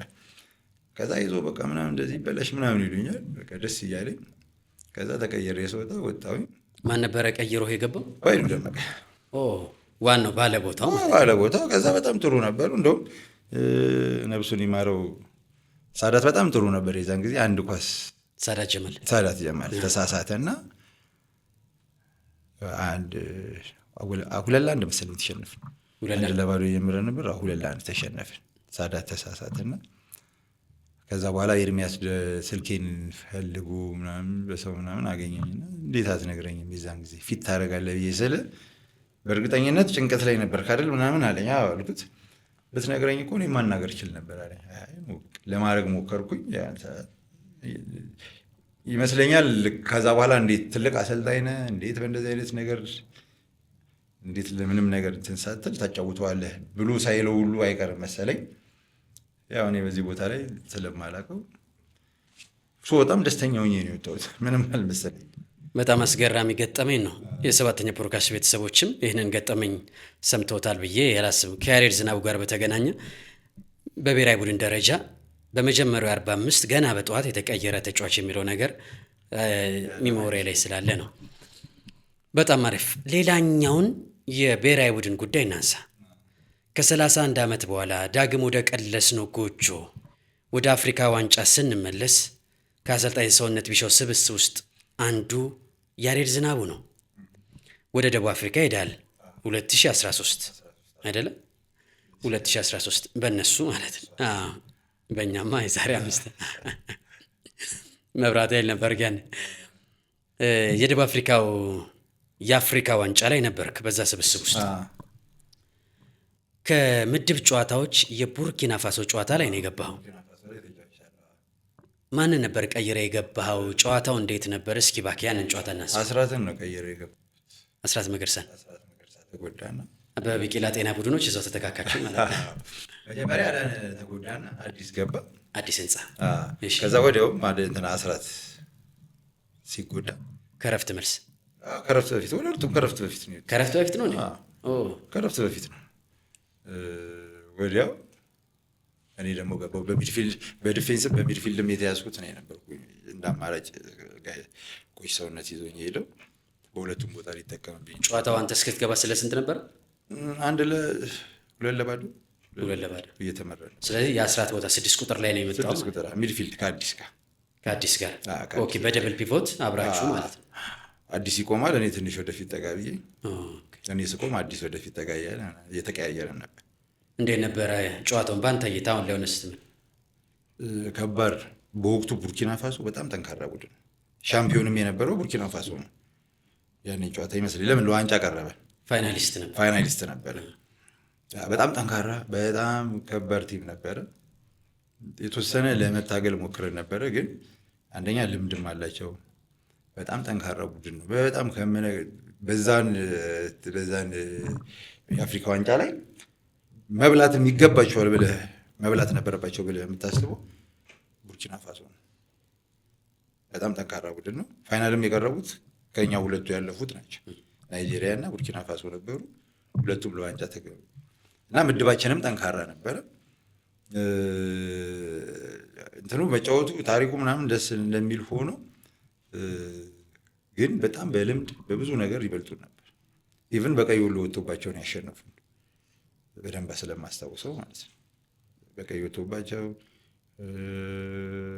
በምን አይነት በካውንተር አታክ እንዳገቡብን ፊት የነበሩት አጥቂዎች ምን አይነት በጣም የነበራቸው አቅም 1-1 ምናምን ሹት ሲያደርጉ ምናምን የነበረው እንትን አቅማቸው በጣም የሚገርም ነው። ልዩነታችን የሚታይ በጣም ነበረ ልዩነታችን። በጣም ትልቅ ቲም ነበር ቡርኪና ፋሶ እና በጣም የሚያደነኳቸውም ቲሞች ነበሩ እና የአፍሪካ ዋንጫ የዛን ጊዜ ተጫወተን። በጣም አሪፍ ያሬዶ።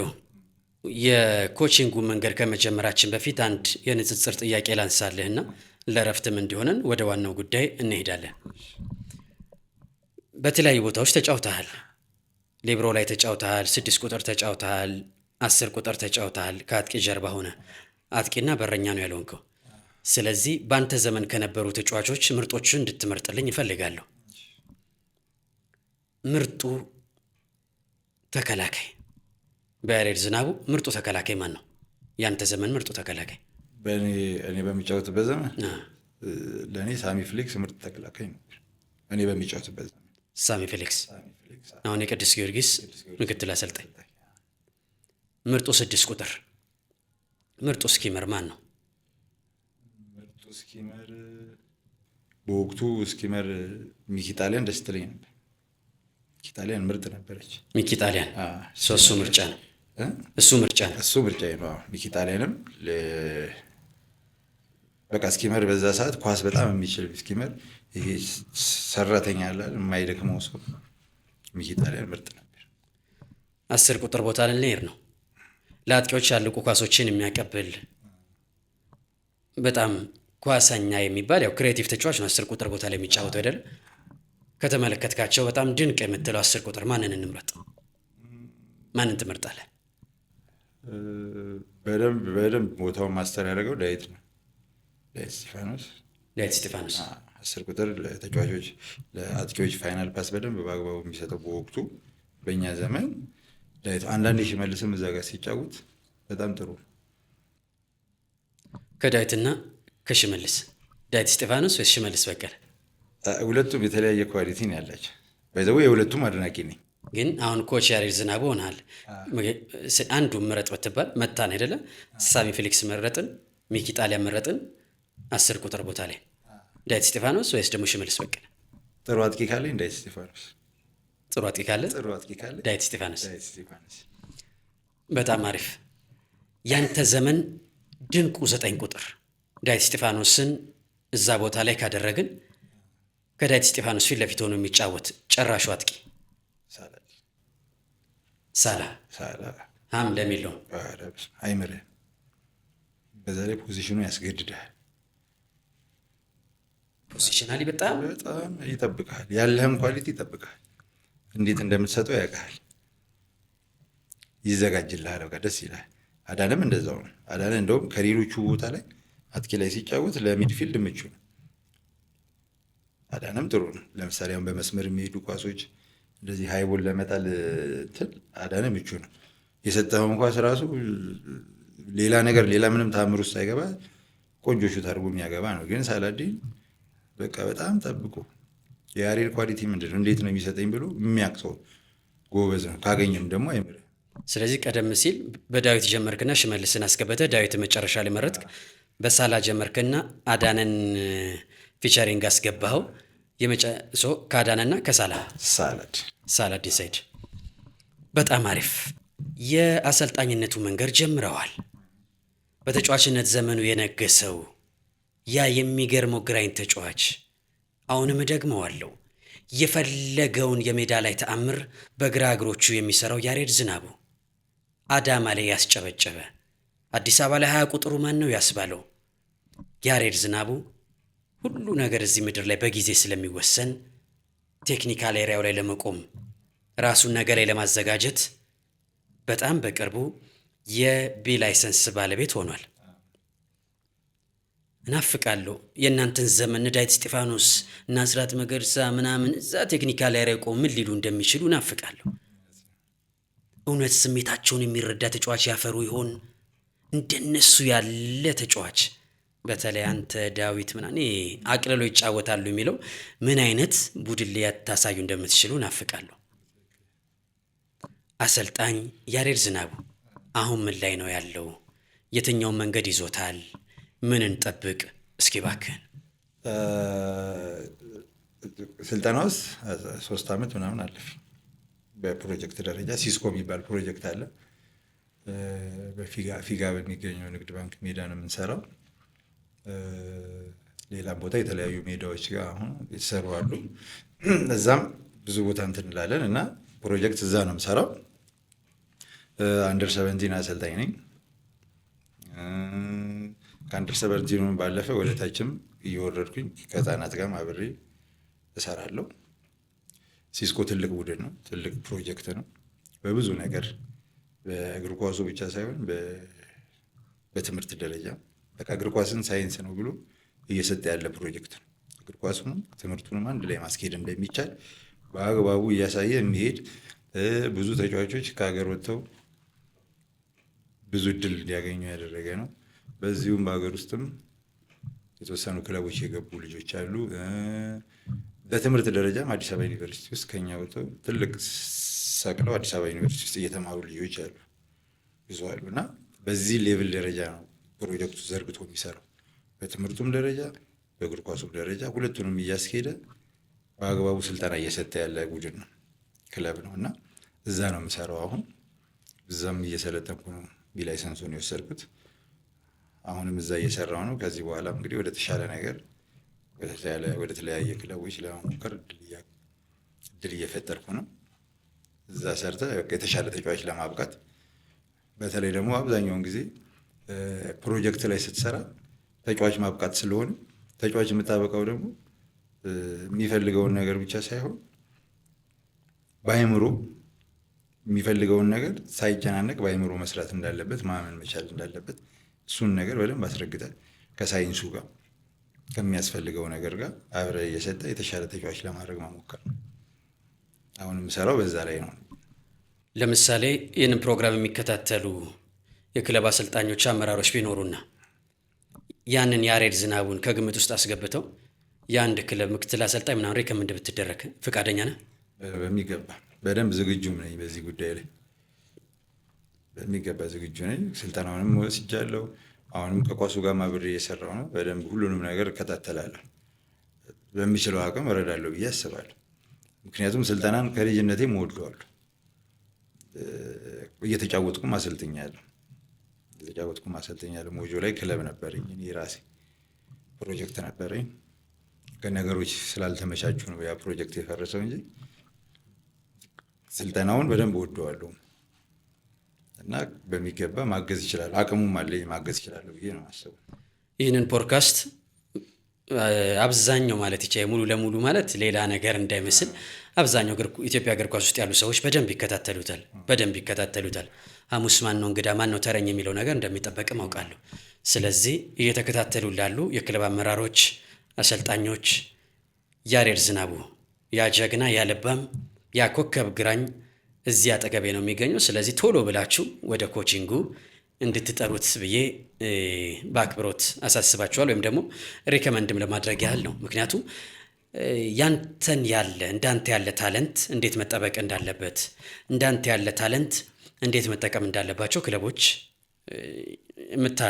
የምታግዛቸው ነገር ይኖራል ብዬ አስባለሁ። ስለዚህ ለክለቦች ለአመራሮች በዚሁ አጋጣሚ ሪከመንዴሽን ለመስጠት ያህል ነው። ይሰማል? በጣም አሪፍ። አንድ እግር ኳሳዊ ጥያቄ ልጠይቅና ልንሰነባበት ነው።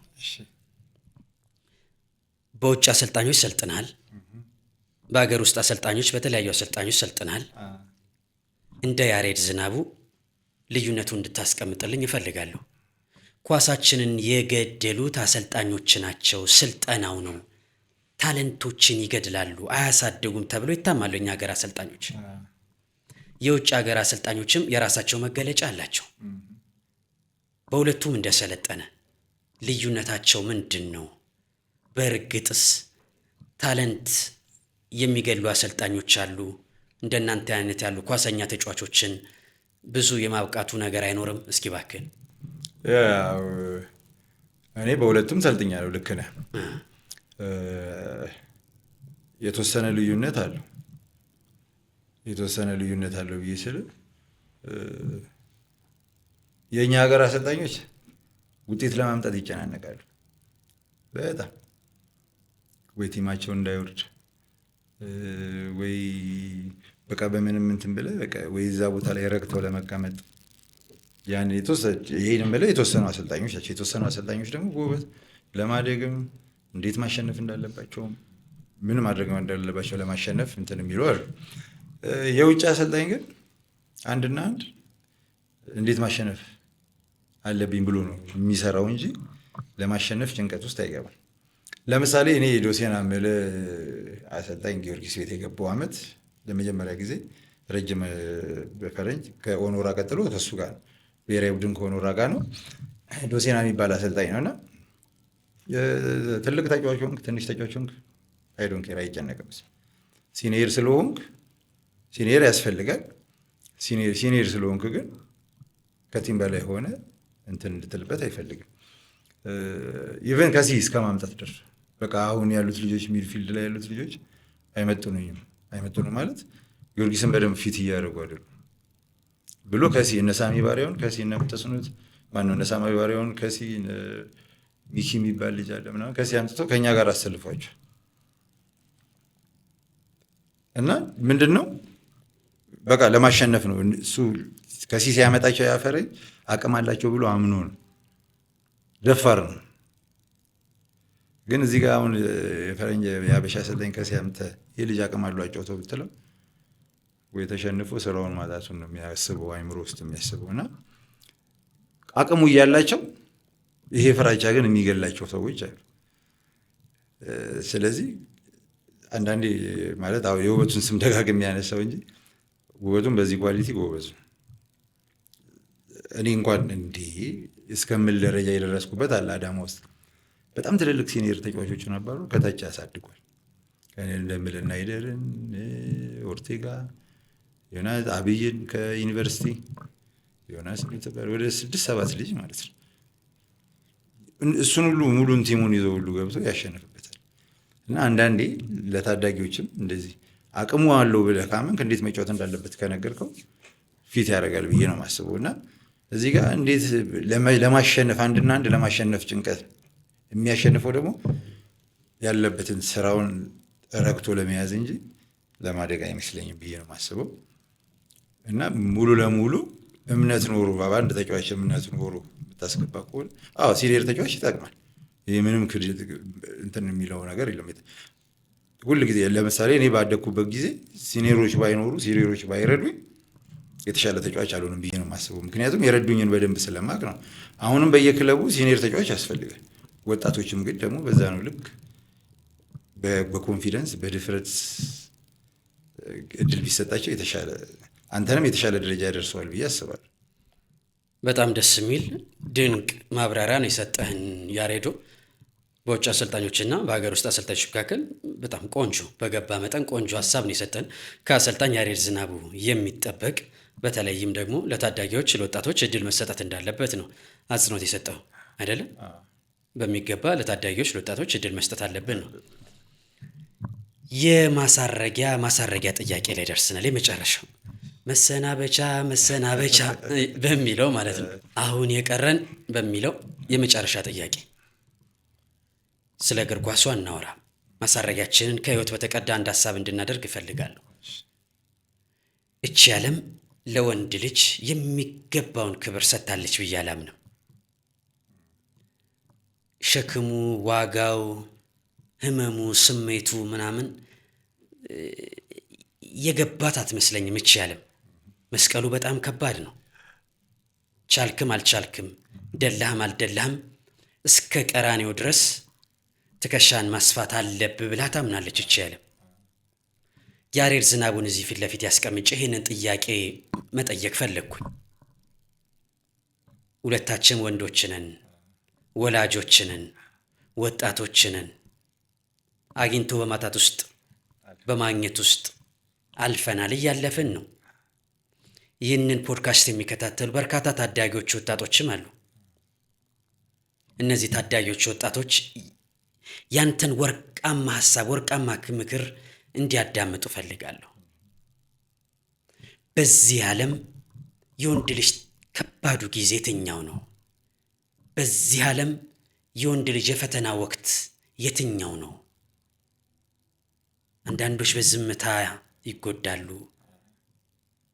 ሎሬቱ እንዳለው ወንድ ልጅ ብቻውን ነው የሚያለቅሰው የሚለውን ሁሉም የሚተገብረው ይመስለኛል። እስኪ ህመማችንን ሼር እናድርግ። ያው ወንድ ልጅ እውነት ብቻውን ነው የሚያለቅሰው። ወንድ ልጅ አንዳንዴ የማልቀበለው ወንድ ልጅ አያለቅስም የሚባለውን አባባል እንኳን አልቀበለውም። ማለት የሚያለቅስበት ቦታ ይለይ እንጂ ማናችንም ልታለቅስስ ይችላል። ግን ምንድን ነው አንዳንዴ እንዳልኩ ነው፣ ቤተሰብ ሁሌም ቤተሰብ ነው ብያለሁ። ብዙ ጊዜ ለዚህ አሁን ላለው ትውልድም ህይወት ብሎ ለሚመራውም ትዳርም ይዞ ልጅም ወልዶ አብሮ ለሚኖር ሰው የምመክረው ነገር ተቻችሎ ማለፍ ነው። በዚህ ሰዓት በተለይ ተቻችሎ ማለፍ፣ ተቻችሎ ብቻ ሳይሆን ተከባብሮ ማለፍንም አንዱ ሲወድቅ አንዱ ሲያነሳ፣ አንዱ ሲበሳጭ አንዱ ሲቀዘቅዝ፣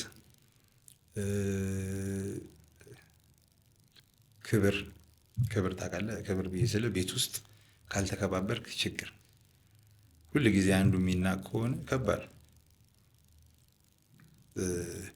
እኔ ቤቴ አብሬ ህይወት መስርቼ ልጆቼ በትዳሬ ውስጥ ቤቴ ሳከብር ውጭ ያለውን ሰው ማከብሩ፣ ቤቴ ያለውን ክብሬ ነው የሚጀምረው ከቤቴ ነው። እኔን ሳታከብረኝ ወደ ሌላ ሰው ማክበር በጣም ከባድ። ስለዚህ እኔ ቤቴን ስለማከብር ሌላ ሰው አከብራለሁ። ስለዚህ ቤተሰብ ሁሌም ቤተሰብ ነው። ቤተሰቡን ያላከበረ ውጭ ወጥቶ አንተን ላክብር ቢለው የውሸት ነው። ስለዚህ ቤተሰብ ሁሌ ቤተሰብ ነው። በቤተሰብ ዙሪያ ነው ልመክር የምችለው። ማለት ካለብኝም ነገር አንጻር ካሳለፍኩትም ካለቀስኩትም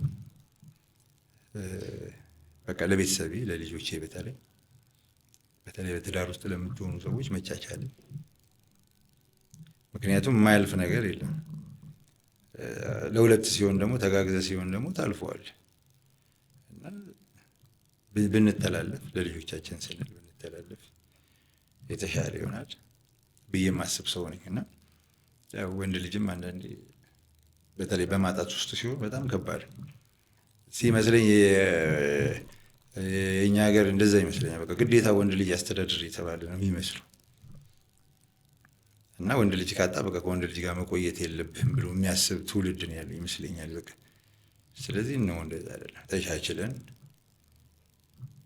ብዙ ነገሮች ብዙ መስዋዕትነት፣ በተለይ ለልጅ የሚከፈል መስዋዕትነት ትልቅ ነገር። ስለዚህ ለእነሱ መስዋዕትነት ብንከፍል የተሻለ ነው ብዬ ነው የማስበው። እጅግ በጣም ድንቅ ሀሳብ ነው። በቃ የሚጨመርበት ነገር የለም።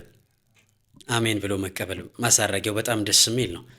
ጊዜው ደግሞ ከባድ ይመስለኛል። ከዚህ በኋላ ትዳር ለሚያስቡ ምናምን የ1.5 ሚሊዮን ብር አበባ ለሽምግልና የሚላክበት ዘመን አለማየት ነው። ለሚረግፍ፣ ለሚደርቅ፣ ለሚጠወልግ አበባ ከባድ ነው። አስበዋል። ግን ያሬዱ እስኬሉን ተሰቅሎ እኛ ሰፈር 7ኛ ያለው እናንተ ያለው ትዳር የሚያስብ ልጅ ለካ አበባው ከፍ ካላለ ይላል። በጣም ከባድ ነው ማለት በቀን ሶስቴ የማይበላበት ሀገር ላይ በዛ ሌቭል ደረጃ ችግር የለውም ስላለህ እኮ ትሰጣለህ። ግን አንዳንዴ መደበቅ የለበትም። ለዚህ ከእይታ በጣም ከባድ ነው ማለት እንዴት ብዬ ልንገርህ? እዚህ ጋር አንዱን ከሚበላበት ከ3ቱን አንዱን ቀንሶ አቻችሎ ለሚበላ ሰው በቀን 2 አድርጎ ታቻችሎ ለሚበላበት ሰው ያንን አምጥተህ የ1.5 እንደዚህ ሚሊየን ምንም ማለት ግፍም ነው። አንዳንዴ አይታወቅም እኮ በልቡ ካዘነብህ ከባድ ነው። ነገም ሊያስጠይቅህ ይችላል። ስላገኘኸው ብቻ ስላለህ ብቻ ታደርገዋለህ ማለት አይደለም። አንዳንዴ መጠንቀቅ አለብን በጣም። ምክንያቱም ታዳጊዎች ታናናሾቻችን ነገ ወደ ትዳር ሲገቡ እስኬሉ በሰቀል ነው ትዳር። እኔ አሁን ራሱ በጣም ብዙ ሰው ይሄን እያየ ፍራቻ አለበት እንዴ። ፍራቻ በጣም የሚገርምህ ለቤት አበባ አይደለም በትክክል አብሮ ህይወትን መምራት አብሮ መጋፈጥን አብሮ የተሻለ ደረጃ መድረስ የሚያስብ ሰው አለ። ግን ነገ የሆነ ነገር ይጎልብኛል ለዳቦ ይዘህ ሄደህ ዳቦ ይዤ የማልሄድበት ታይም ላይ ቢሆን እንደዚህ ብጣላ ምናምን ብሎ ገና ሳይገባበት ፍራቻ ውስጥ የሚገባል። ግን አብረህ ስትተጋገዝ አብረህ ህይወትን ስትመራ ዛሬ እሷ ሲኖራት አንተ ቁጭ ብለህ ለሌላ ነገር ስትሸፍን እሱ ሲኖረው እሷ ስትሸፍን ይሄ ደስ ይላል። በጣም ይሄ ቢሆን ደስ ይለኛል። የአበባውን ጉዳይ ያለ ምክንያት አላነሳ ነው። ምክንያቱም ነገ የሚያገቡት ያው እነ ደስ እንዴ የ1.5 ነው እንዳሉ ሴቶቻችንም ደግሞ ይሄ እነሱንም አይስቀሏቸው። አዎ ምክንያቱም ሪኳየርመንቱ ሲቪ ስታስገባ እኮ ባለስንት አበባ ትችላለህ መባል የለበትም። እየቻልንም እንዳልቻለ መሆን ሀገር ውስጥ እንደምንኖር ማሰብ የኑሮ ውድነቱን የገንዘብ አቅም መዳግም ምናምን ኮንሲደር አድርጎ ለሌሎችም አእምሮ መጠንቀቅ የተገባ ነው ብለን አይደለ ማሳረጊያችን ያ ነው። ያ ጀግና ያልባም ያ ኮከብ ግራኝ ተጫዋች ከ90ዎቹ መጀመሪያ እስከ 2000ዎቹ መጀመሪያ ድረስ በአዲስ አበባ ስቴዲየም በአዳማ ስቴዲየም ያሬድ ተብሎ የተዘመረለት ያሬድ ዝናቡ እዚህ 7ኛ ስቱዲዮ መጥተህ እንዲህ ያለ በጣም ቆንጆ ቆይታ ስላደረግን የእውነት እግዚአብሔር ያክብርልኝ፣ ክብረት ይስጥልኝ ብያለሁ። እኔም እግዚአብሔር ያክብርልኝ ስለጠራኝ በጣም አመሰግናለሁ። እንደ ታናሽ ምናልባት በቆይታችን ያጎደልኩት ስለ ፖድካስታችን የምትለውም ነገር ካለ እስኪ እባክህን። ለማበረታታት ነው ማለት እንዳልኩ ነው። እኔ ጋር ያለው እውነት ሌላው ጋር የለም። በተለይ እንደዚህ አይነት ለምሳሌ እንደዚህ አይነት እድሉን በግልጽ መጥቼ እንዳወራ ስለፈቀዳችሁልኝ ደስ አንዳንዴ ጥያቄም ሌላ ቦታም እኮ ተጠይቄ ሊሆን ይችላል። ግን ጥያቄዎቹ በእንደዚህ አይነት መንገድ ላይ ሆኑ ይችላሉ። እንደዚህ አይነት ሀሳብ ብዙ ልጆች አሉ የውስጣቸውን ይዘው ማለት በስህተት ከመስመር የወጡ ሰዎች፣ በተጫዋችና በአሰልጣኝ መሀል በግጭት ከመስመር የወጡ ሰዎች፣ ባላስፈላጊ ነገር ከመስመር የወጡ ሰዎች፣ እኔ ልክ ነኝ ብሎ የሚያስብ ወይ ደግሞ በስህተት የተገፋ ምናምን ሊኖር ይችላል። ስለዚህ እንደዚህ አይነት ነገር እንደዚህ አይነት መድረክ መዘጋጀቱ በግልጽ አትሊስት ውስጥህን አይበላህ። ገብቷል? ይዘኸው ውስጥህን የሚበላህ ነገር ነው መጥፎ። ስለዚህ ውስጥህን ስለማይበላ ይሄ ደግሞ ትልቅ ብሮድካስት ነው። በጣም ከዚህም በላይ ገዝፎ ማየት ፈልጋለሁ። እግዚአብሔር ያክብር። አሜን አሜን። እንደ ምኞትህ እንደ ቃልህ ይሁንልኝ። በድጋሚ ያሬዶ የእውነት ከሽንገላ በጸዳ አንደበት እግዚአብሔር ያክብርልኝ፣ ክብረት ይስጥልኝ ለማለት እወዳለሁ። በቀጣይ ክቡራትና ክቡራን የዛሬው እንግዳችን አሰልጣኝ ያሬድ ዝናቡ ነው ለመባባል ያብቃን። ቴክኒካል ኤሪያው ቆመ የምትወደውን ኳስ ስትመራ ስታሰለጥን ለማየት ጓጓለሁ፣ እናፍቃለሁ። አመሰግናለሁ። በጣም እኔም ጓጓለሁ በጣም። መድኃኒዓለም ሞገስ ይሁን፣ መድኃኒዓለም ከፊት ይቅደም። አሜን አሜን። በጣም አመሰግናለሁ። ክቡራትና ክቡራን ይህ 7ኛ ፖድካስት ነው። በግራ እግሩ የፈለገውን የሜዳ ላይ ተአምር መስራት ከሚችለው በአዳማ ከነማ ቤት በቅዱስ ጊዮርጊስና በሌሎች ክለቦች ድፍን ስቴዲየም ያጨበጨበለት ያ ጀግና ያ ምርጥ ግራ እግር ያሬድ ዝናቡ የዛሬ እንግዳይ ነበረ። ከያሬዶ ጋር ያደረኩትን ቆይታ እንደወደዳችሁ ተስፋ አደርጋለሁ። ሰብስክራይብ፣ ላይክ እያደረጋችሁ ሰባተኛ ፖድካስታችን ቤተሰብነታችን እንዲሰፋ በዚሁ አጋጣሚ በታላቅ ትህትና ጠይቃችኋለሁ። በቀጣይ እግዚአብሔር ቢፈቅድ ከሌላ እንግዳ ጋር እስክንገናኝ በያላችሁበት ጤና ይስጥልን። ቻው ቻው።